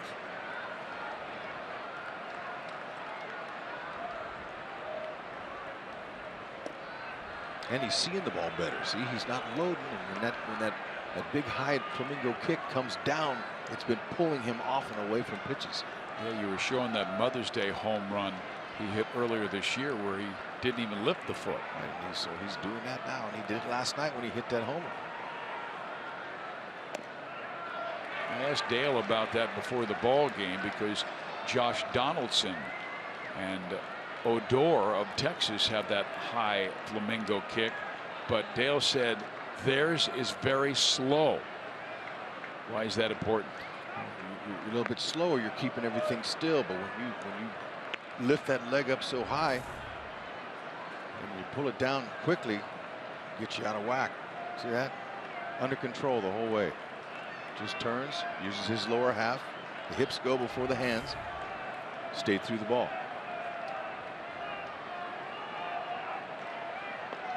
I don't think Kane's going anywhere. Not coming back from the hamstring with 2 out. Hosmer up.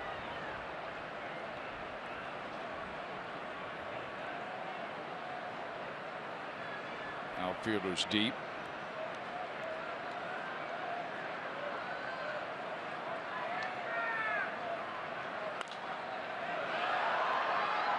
Good left field swing there.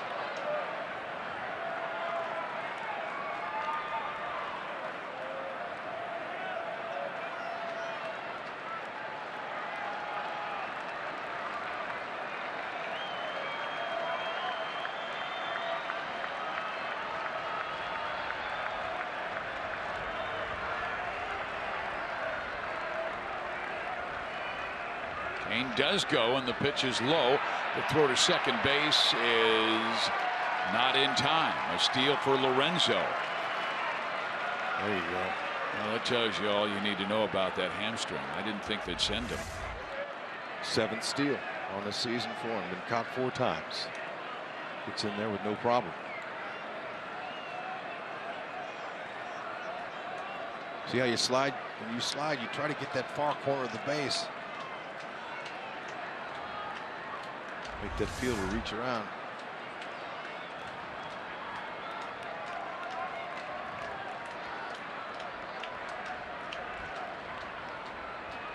Bobby Wilson jogs out for a visit. You think they might go with that slider? Yes. Good call there. First base is open.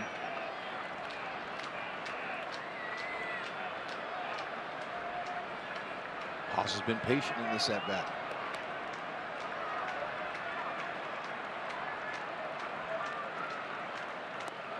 Yep, slider swung on and missed, struck him out.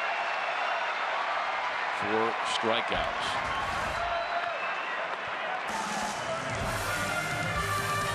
Ball 4.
Like how Ian Kennedy's stepping up this evening so far. He's doing a nice job using that defense. That's one heck of a play, by the way. Staying on the corners, out of the middle. That's up. Ball's in the outer half there, making him pull it. A little double play ball. That's good. Just his 5th ground ball double play he's induced. So nice job. Keep him quiet. Here's Mazzara, hitters 2, 3, and 4.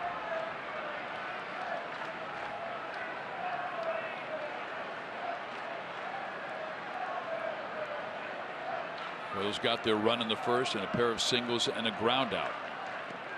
Texas tied it on a triple by Andrus, and 1 out later Bobby Wilson tied it.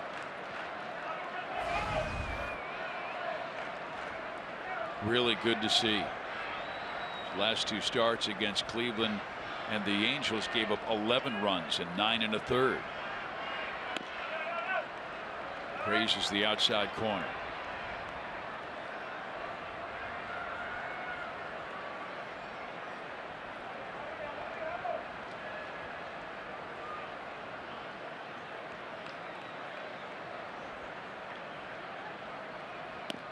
Boy, his command tonight is really sharp. I like it. He's focusing. Salvi barely moved his glove. He's executing. He's concentrating on every pitch. It's this one buried. Just barely got a piece of it. Great place to miss. Nomar 0 for 2 tonight. 3 for his last 17.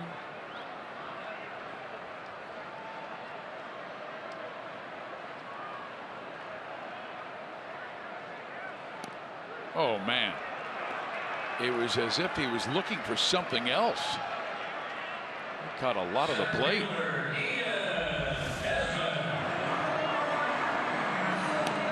Oh yeah, how about that little sneaky fastball? Yeah, surprised him, locked him up. Sorry, you got to go. That's 5 strikeouts for Ian. And now 122 this year. He started the night 10th in the American League in strikeouts. Needs 3 more to catch the guy in 9th place, Jose Quintana. The American League leader is Chris Archer, who has 155. A lot of rumors about Archer perhaps going somewhere in a deal from Tampa Bay to get prospects.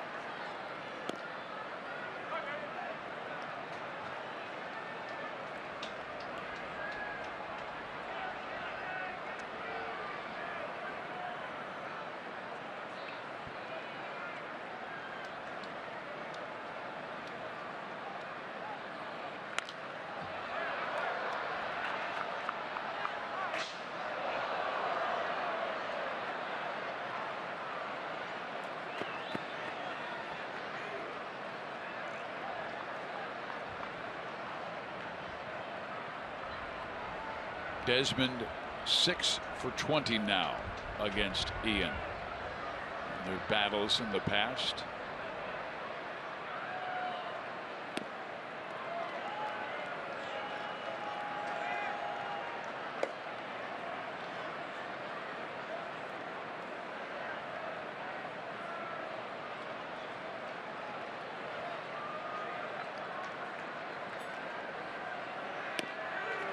Wow. He is getting them looking now on fastballs, and this is a good fastball hitting team.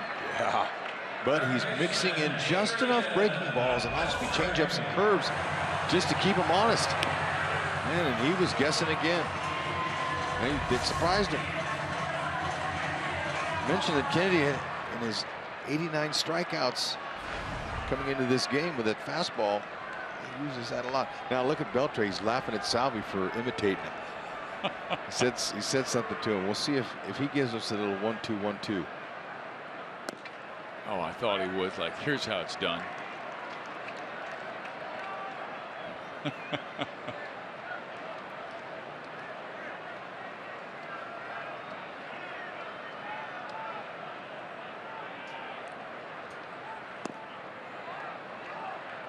Here's the shuffle we were talking about on the block and the plate.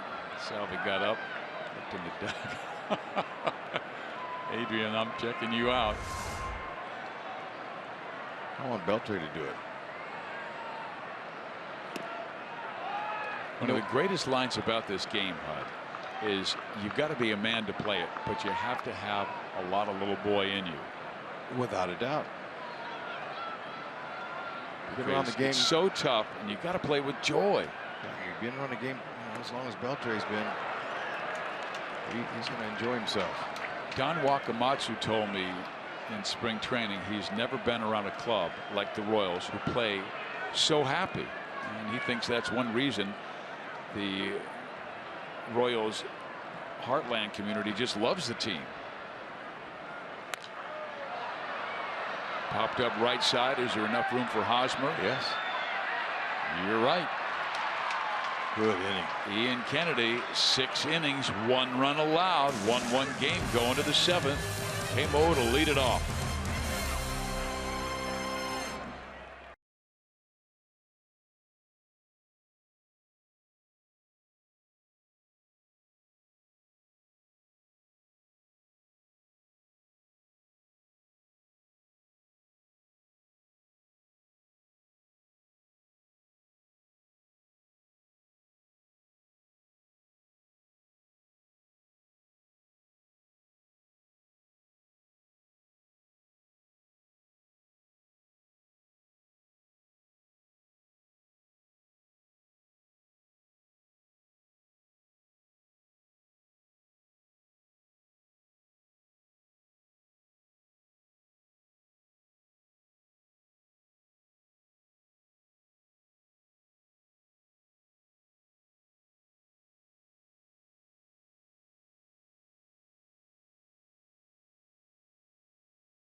Explain to them you had an opportunity to transform and transcend something that's going to go above and beyond what any one of you can do individually on the field. Boy, that gives you chills listening to Raul Ibanez, and you can see that in Royalty Range, which is a great video. The combo pack is now available at retail locations throughout Kansas City and on the MLB.com shop. It is a great DVD Blu-ray combo pack.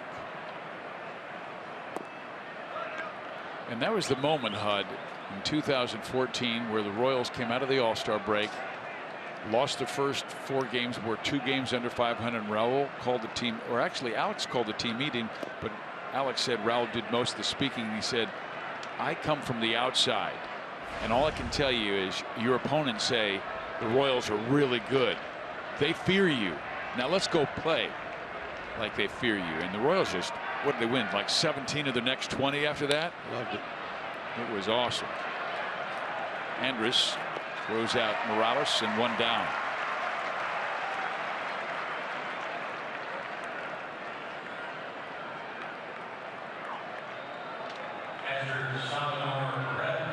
Now Salvador Perez. That's 6 ground balls tonight to the shortstop Andrus off of Royals bats. That's what makes the lefty Martin so good. And Perez hasn't gone 100 pitches since July 1st, and he threw 101 against the Minnesota Twins.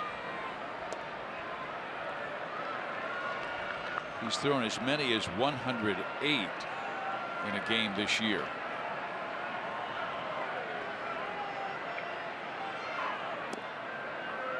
Salvi's been swinging at some pitches down. That's right, a little over aggressive. Right-hander warming Barnett.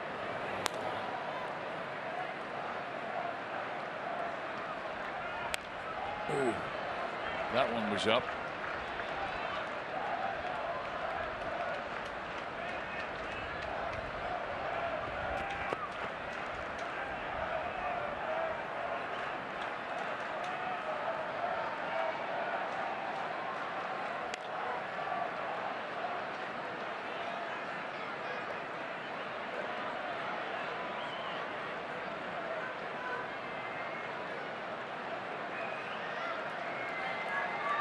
Really hasn't had one taxing inning. The 3 double plays helped him out.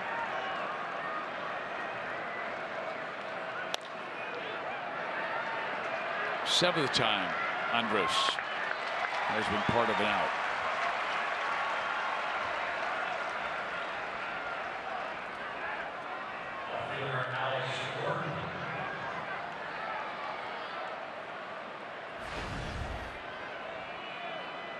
Alex walked his last time up.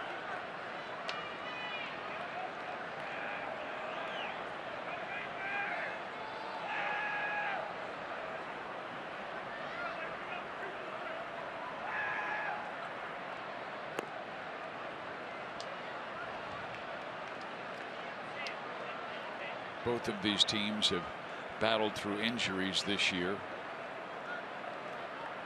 Texas with 8 players in the disabled list, and we chronicled what the week has been like for Kansas City, particularly their bullpen, with Hochevar on the DL and gone for the year, and Wade Davis going back to Kansas City to have a MRI on his right elbow.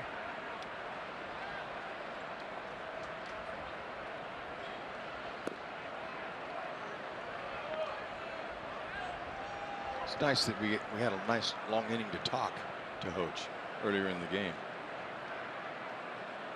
His locker is right next to Alex Gordon. A lot of times you'll see the pitchers together, but Alex and Luke have been friends for such a long time, coming up in this organization. They vacation in the off season with their families. Luke was with Alex, and it's a funny story when Gordon signed the deal in the off season, a strike there for a full count. And Luke said that Alex actually knew for a couple of hours, but waited for a special moment to reveal the information. Really didn't. The guys were jumping on him, and you know how low-key Alex is, and there's a strike at the knees. So Perez, his best start in a long time. 1 run in 7 innings. Tough pitch.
(2016) Malibu by Panera Bread. Food as it should be. with 24 Kansas City Metro locations and by Academy Sports and Outdoors. Right stuff, low price, every day. Here in Arlington, Texas, 1-1 score. Wonderfully pitched game between Ian Kennedy of the Royals and Martin Perez of Texas. We were asking that sprint trivia question. I don't know if Robbie Cano's been around long enough. No, I don't to think have it is. more hits than Michael Young. But I'm going with 2 more guesses at Torrey Hunter and Paul Konerko to go along with Ichiro and Jeter. Let's see. Those are really good guesses. Paulie. Yep. I'm going to go with Paulie and no, it was Torrey. There you go. Ichiro, Derek Jeter, we got. I went with Paulie, but you threw Torrey out there, so you win. That's right. No, he wins. Michael Young, it's his night tonight. Oh, 47,126 fans in attendance. Their 3rd largest crowd this season came to give some love to Michael Young. You know, one of the great things, what a great teammate, Hud, because he came up as a shortstop, and then they said, we want you to move to second base. Okay. Then he was their everyday second baseman for years, and then they got a second baseman. We need you to move to third. Okay, never complain. What a team guy. Yeah, you know, definitely. And it bothered him because he had been their shortstop for many years. And it takes, you know, a special guy to be able to humbly move over for the team. But, you know, we talked with Hochevar. Hochevar's a team guy, and so was Michael Young.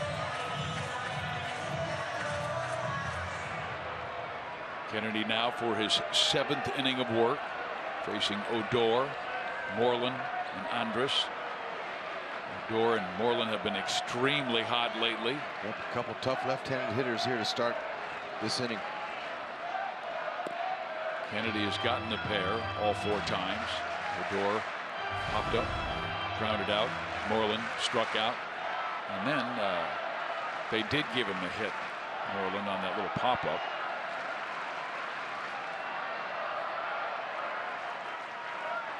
2-0.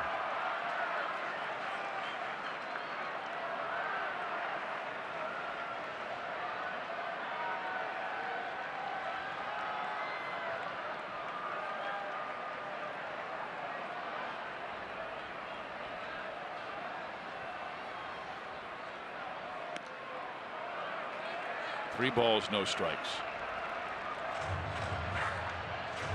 And walk, this guy's got good speed. Don't want to make a mistake either.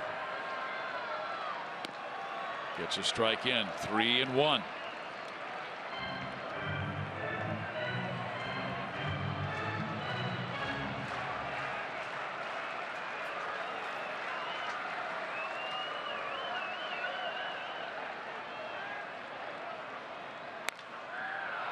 Pulled to Hosmer.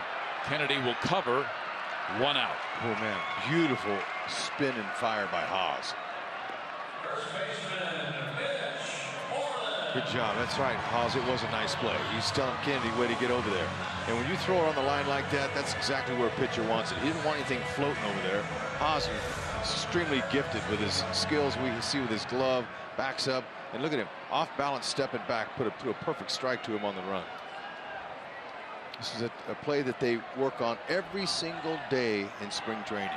Every day. That's how they start their day. Pitchers fielding practice, because games are won and lost by that play right there many a time in the course of the season. Particularly in a close game like this one. Leadoff guy gets on. Here's the power hitter, Moreland. They are way swung over. They know he likes to pull the ball, although he's hit a couple of nice balls to the opposite field. Yeah, he had that pop up that Cuthbert dropped, glanced off of his glove in foul territory and landed in fair. Moreland given a single.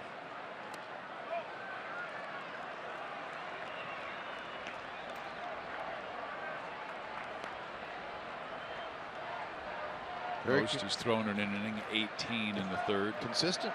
Good job. That's when he gave up the 1 run.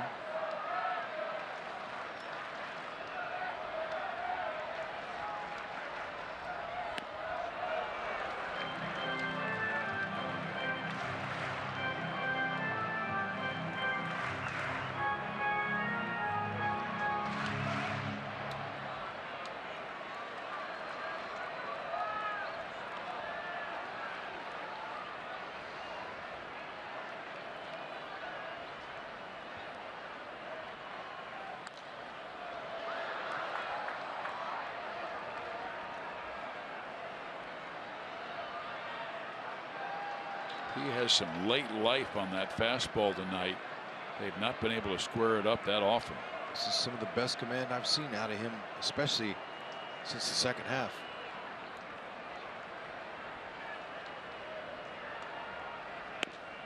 Oh, barely missed inside.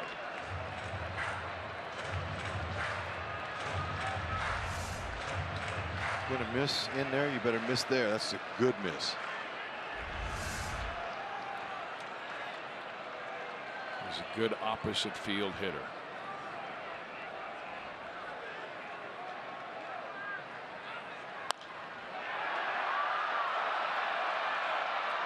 Kane will run it down for the second out. And now it's time for a Northtown Monster game break. Mike Napoli for the Cleveland Indians. Well, opposite field, big time power. Indians beat the A's 6-3. The Royals need to win to stay within 10 games of first place, getting closer and closer to August. You know, in the ceremony for Michael Young before the game here at Globe Life Park, they had some video from some players around the league that couldn't be here that were active, and when they showed Mike Napoli, who's a former Ranger, base hit left field, they showed him on the board, and this crowd of 47,000, they erupted. They roared for Napoli. Napoli helped them get to the World Series twice, and he might be helping Cleveland. Twice they were 1 out away from winning a World Series against San Francisco and St. Louis. And of course, the one everybody remembers the most was when David Freese went deep. And we'll see you tomorrow night for Game 7.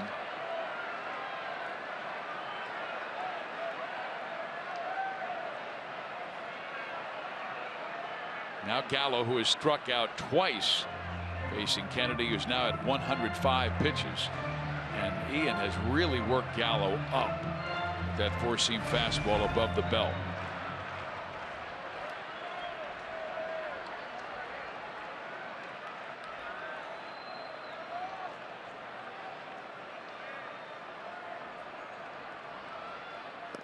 I guess they're going to test him up there until he solves the puzzle. Guys with a slight uppercut are usually vulnerable above the belt. Especially tall. He stands up tall. He's so far showing he's got a lot of holes in that swing. Foul territory, Cuthbert, and that will hit the top of the dugout, bounce into the seats. You know, Fizz, we got a lot of fans watching our game back home and all over the Midwest. We got a special friend, Tim Hogan from Central Iowa. He's watching tonight's game. We want to say thanks for your support. Tim, glad you're watching. The Squeebles are not in Kansas anymore, but they're still Royals fans. Appreciate that.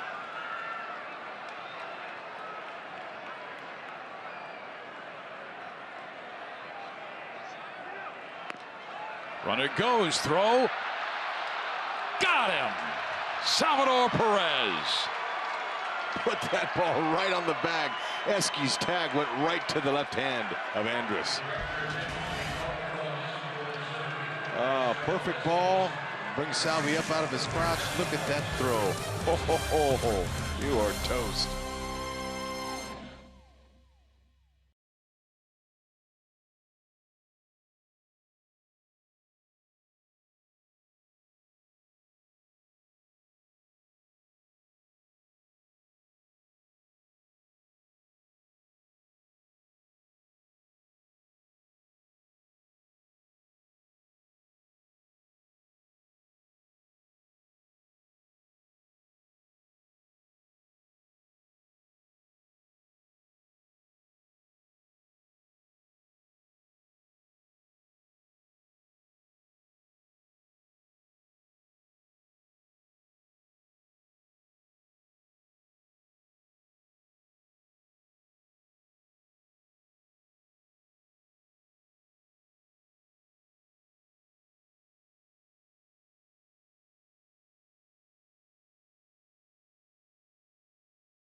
That is your AT&T high-speed replay, a 1-1 score. Several terrific defensive plays, great pitching by Perez and Kennedy. Now it's up to the bullpen. And Matt Bush comes out. This is a young man who came up in the minor leagues as a shortstop. As a matter of fact, was San Diego's first overall pick in 2004. Had some personal problems. Now moved to the mound and is pitching in his 33rd game this year. He's done a good job. He's got a big arm. Mid-90s fastball, slider. Curve and a change. He's got 4 pitches. Looked like that first pitch was a cutter. Cutter, slider sometimes are almost the same depending on how the ball breaks and how much.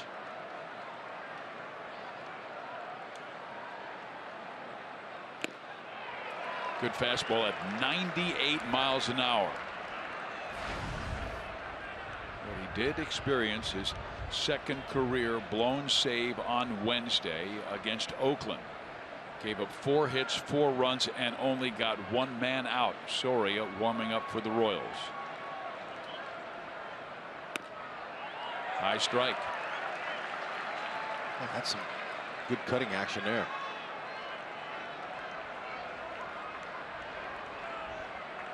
That ball just cut at the last minute and it froze Paulo. I don't imagine the Royals have ever faced him before. Roll to first. Moreland to Bush. 1 out. MLS Soccer Sunday, sponsored by Audi, returns with a huge Western Conference showdown. Don't miss the Portland Timbers battling Sporting KC tomorrow at 12:30 on Fox, or watch it live on Fox Sports Go.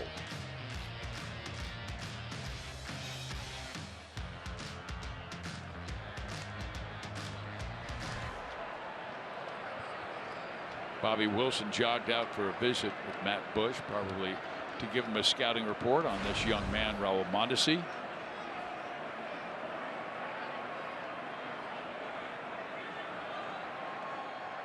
Raul 1 for 2 today. Single to left, popped up to second. Oh, that's a nice hammer there.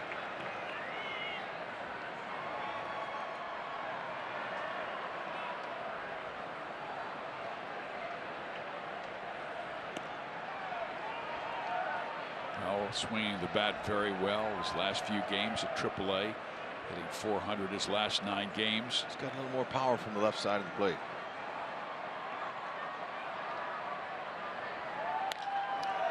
Shot to center field for a hit, so he is 2 for 3 today.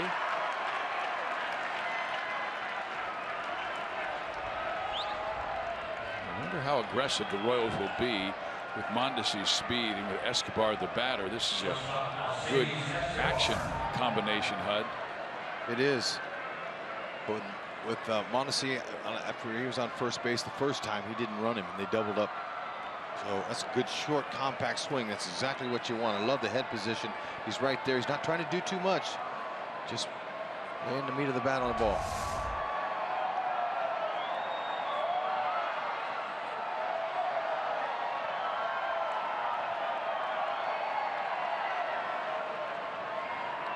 See what kind of move Bush has, if he's got any kind of move at all, but most right-handers don't have that great move. He goes. Escobar pushes it to first. Moreland will tag him out, and Mondesi is in scoring position for Chesley Cuthbert.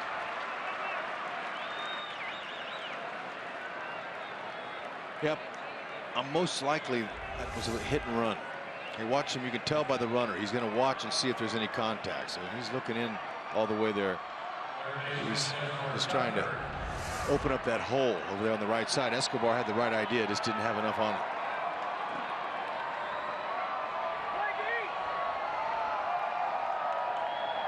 Cuthbert on base all 3 times, a pair of singles and a walk. Strike 1.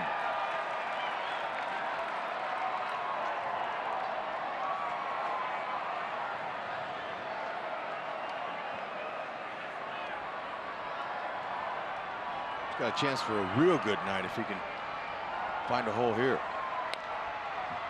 behind the count 0-2. Been on base all 3 times. Couple of hits and a walk.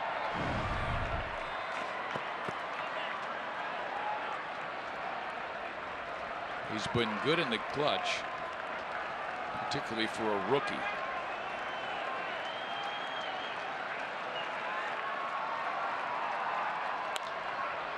Popped him up.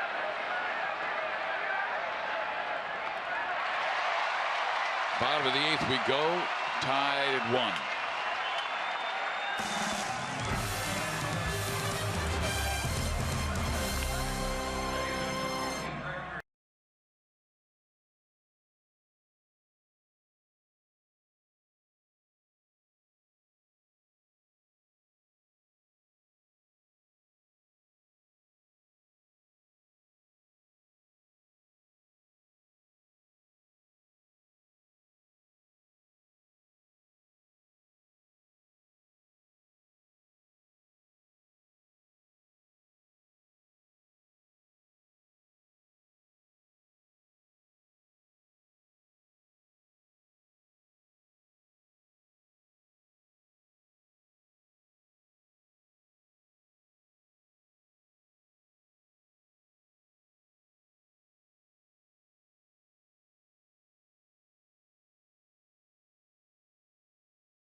Out in the bullpen, he will most likely pitch the 9th inning.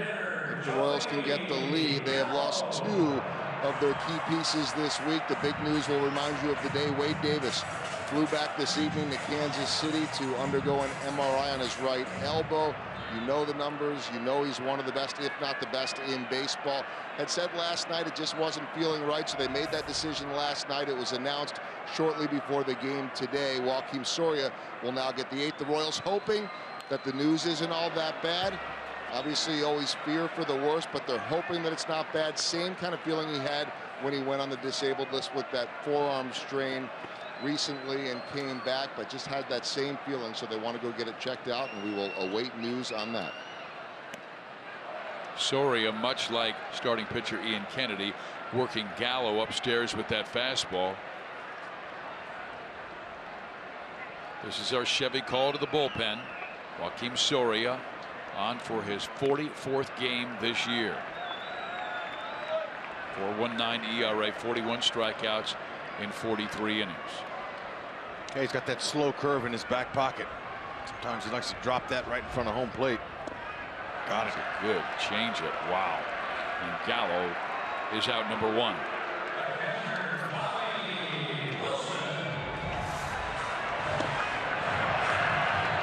Yep, they've gotten him up all night and got him down.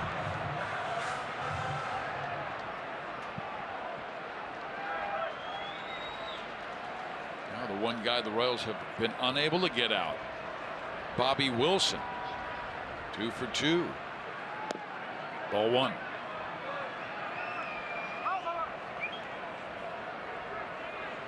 Wilson's first 2 home runs for the Texas Rangers were grand slams.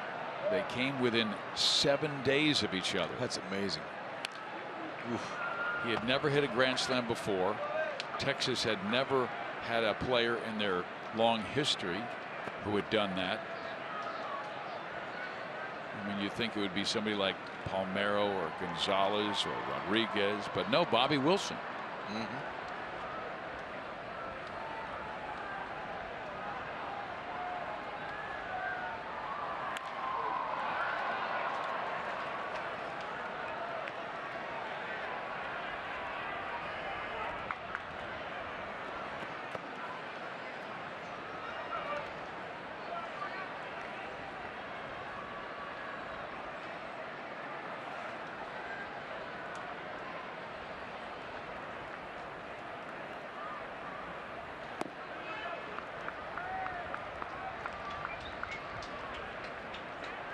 Royals will have the middle of the order coming up in the top of the ninth. Kane, Hosmer, Morales.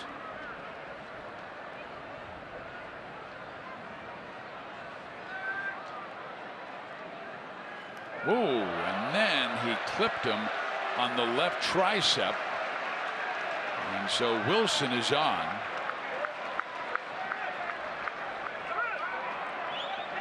I wonder if they'll send a pinch runner out for him. You know, they've got the Shields. And he's their speediest bench player. He's coming out.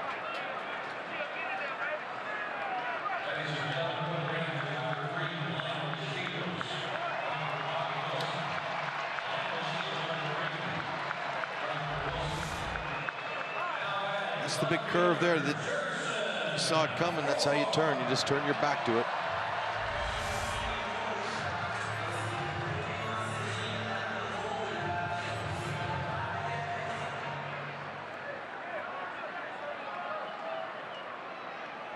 Jurickson Profar now, who was singled and 3 times up. Ball 1. Soria trying to get him to chase a pitch down where he might be able to get 2 outs on 1 pitch.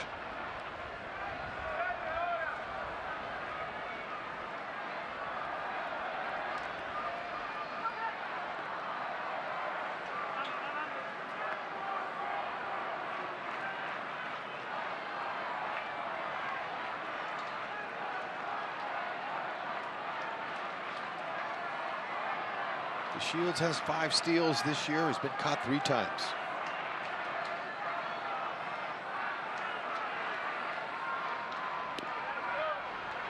Strike right there, and Salvi showed off his arm with an absolutely perfect throw to cut down Elvis Andrus to end that last inning.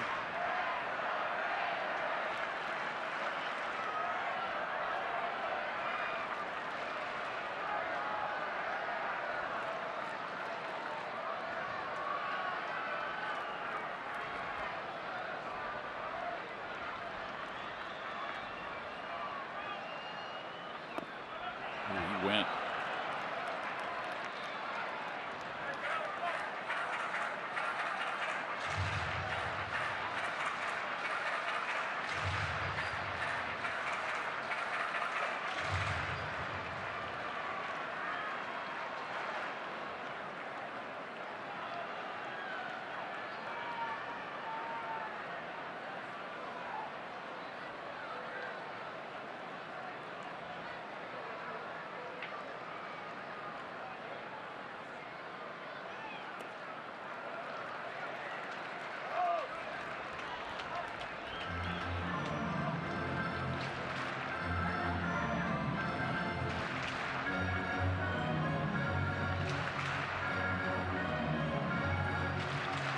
Jack taking his time to get back up on that hill.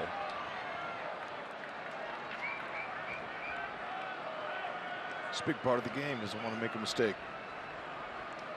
Use that defense.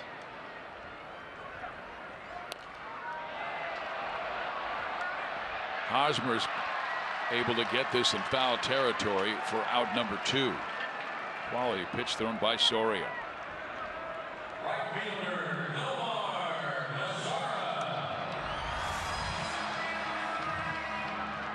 Yep, see what that was? That's a good spot. That's down out of the middle, and he had to reach for it. Had him swinging at Soria's pitch.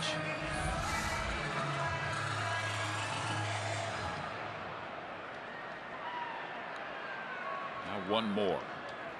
Mazzara, who is 0 for 3, robbed of a hit on a great play by Escobar back in the first inning, and hit into a 4-6-3 inning ending double play in the third, and struck out looking on a fastball. right down the middle from Kennedy.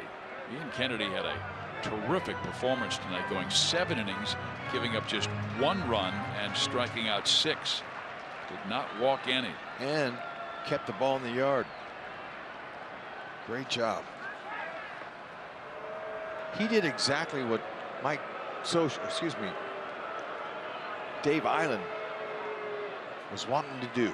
Go out, establish yourself, establish the fastball, and then work around out of the middle of the plate. Great job of execution. Yeah, this is his best command, I think, since that June 26th game against Houston.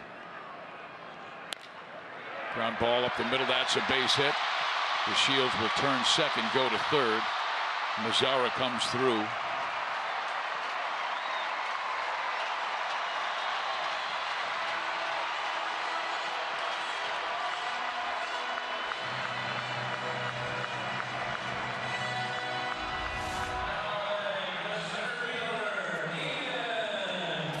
Good, nice, easy swing. Kept his hands inside and found the middle.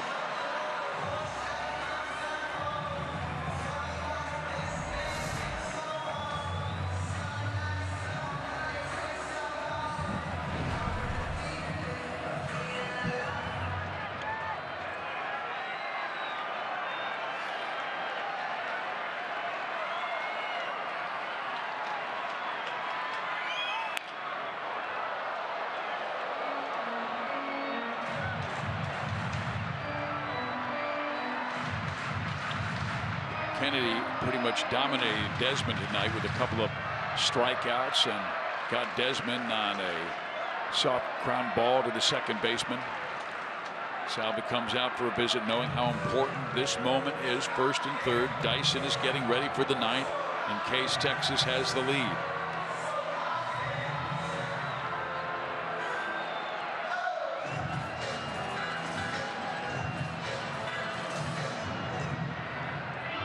May go to Dyson if it's tied.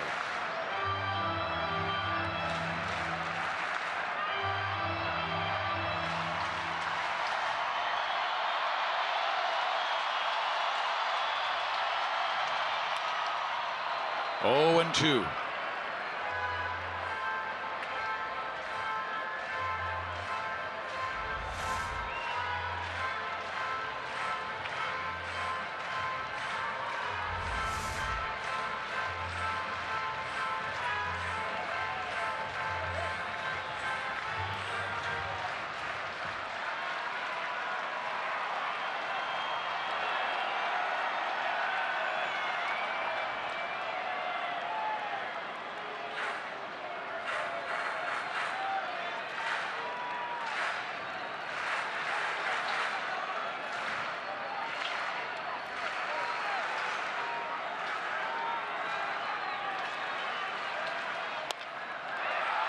Escobar. We head to the 9th inning of play, tied at 1, Kansas City and Texas. Way to go, Jack.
tied up at 1. Panera takes us around the league. Royals head to Tampa Bay Monday through Thursday, and the Rays doubling up in New York. Told you about Cleveland and Mike Napoli leading them to victory. Chicago wins it in 10 over Minnesota, and Detroit beats Houston. So Texas with a chance to move to 5 up in the division. The Royals just trying to get themselves a win here in Arlington. Fizz?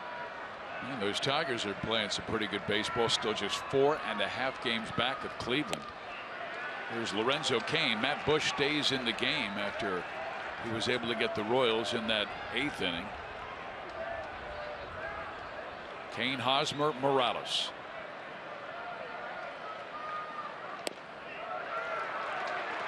Oh, 0-2.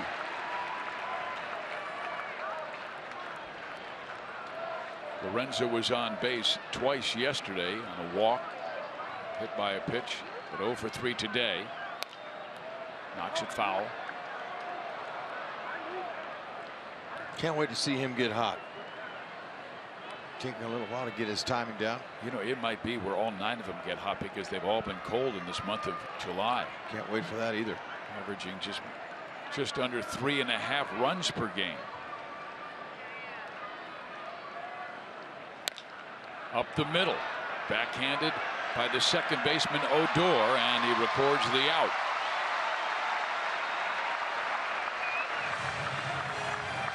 MLB.TV Premium is the #1 live streaming sports service. You can watch every out-of-market game live in HD at home, in the office, or on the go. You can get everything. Now, blackout and other restrictions apply, but visit MLB.TV for details.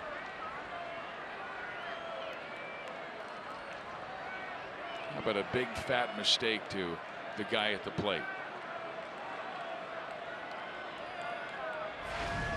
That'd be nice, but you know, Haas, when he's going good, he doesn't need a mistake. He hits pitchers, but I'm hoping he's geared in left center.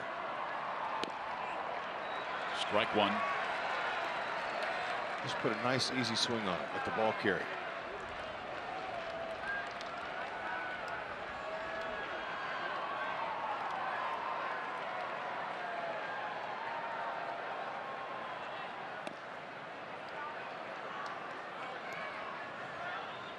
Grounded out his first time up, and that drove in the Royals' only run. Escobar from third. He walked in the 4th and struck out to end the 6th.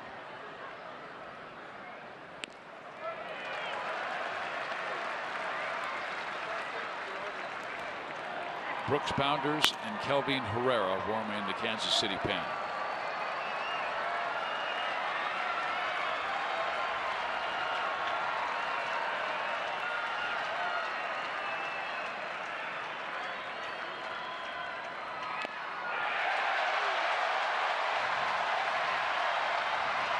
Out.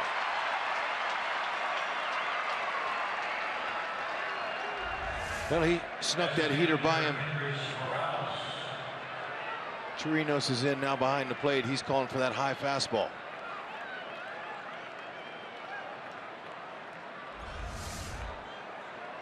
Bench ran for Bobby Wilson that last inning.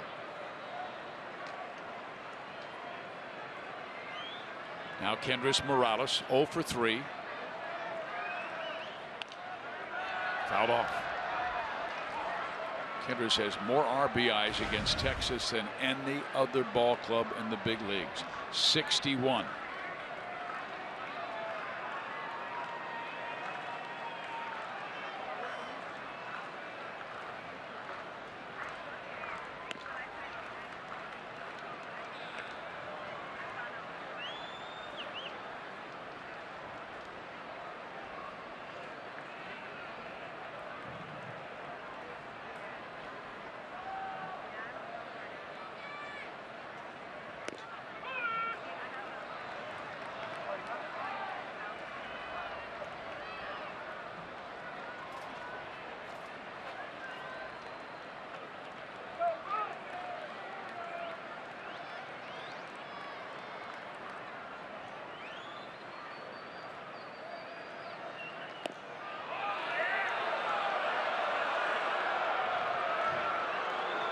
See if he'll challenge him here.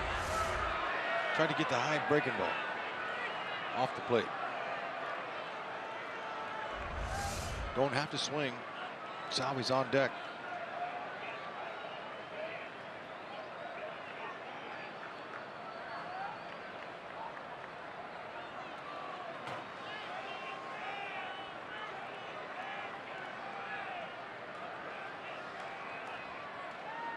Trinas has those fingernails all pink.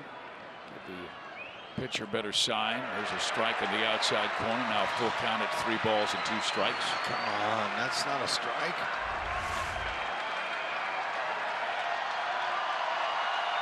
Not even close.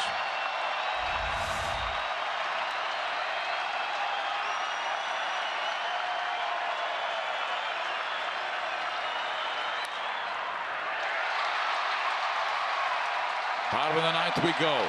Tied at 1.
Kid comes in. Brooks Pounders. We remember his major league debut on July 5th when he became the first Royal to record at least 3 strikeouts and 2 innings of relief in his debut since 2009.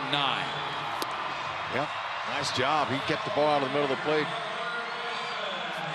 Hopefully he can do it here against the meat of their order. Beltre, Odor, Moreland. His dad was at that game, and I'm telling you what, he was on the edge of his seat cheering every single pitch from Brooks. And his dad's favorite player growing up was Brooks Robinson. Wanted to name Brooks Robinson Pounders. Mom said no. But at least he got Brooks. He got Brooks. 90 to 93 miles an hour. He'll reach with his fastball, slider, curve, and a change. How about that? Kind of woke Beltre up a little bit. Slider. Beltre did his little 1-2 dance there, like he does, but it's like a light switch for him. Popped him up. Shallow right. Mondesi, 1 out.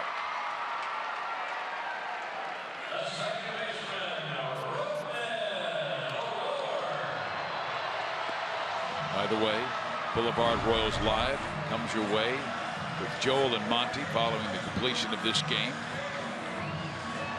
Hopefully Brooks will be able to nail down his 2nd win of the season. He earned his first major league win back on July 7th.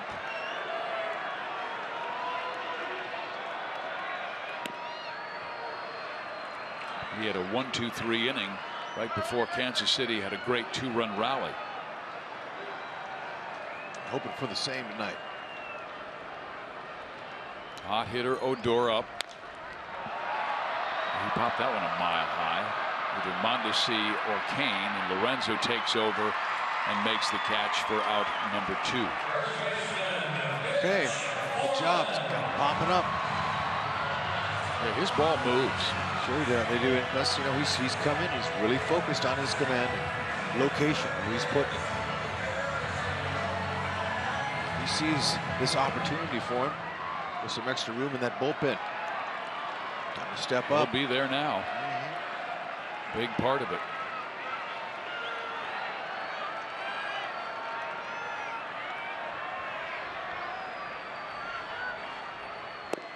Royals really felt when they moved him from the rotation to the pen, he really took off.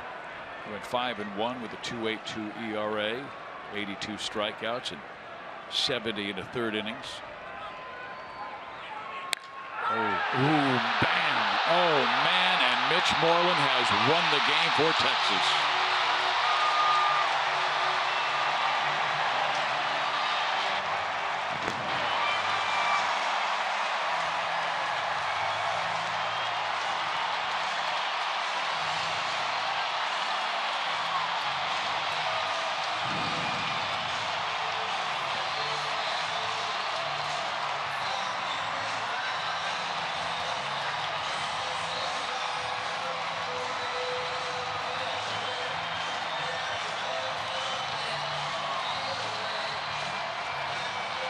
Mitch Moreland is our Jeep drive of the game-winning hit, 2 out, bottom of the 9th.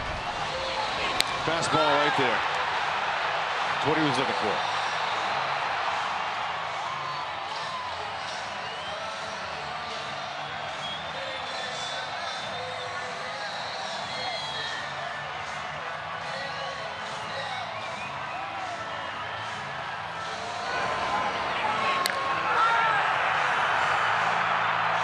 So the trouble in July continues, and it's a home run that beats the Royals. They are now 7-18 in July.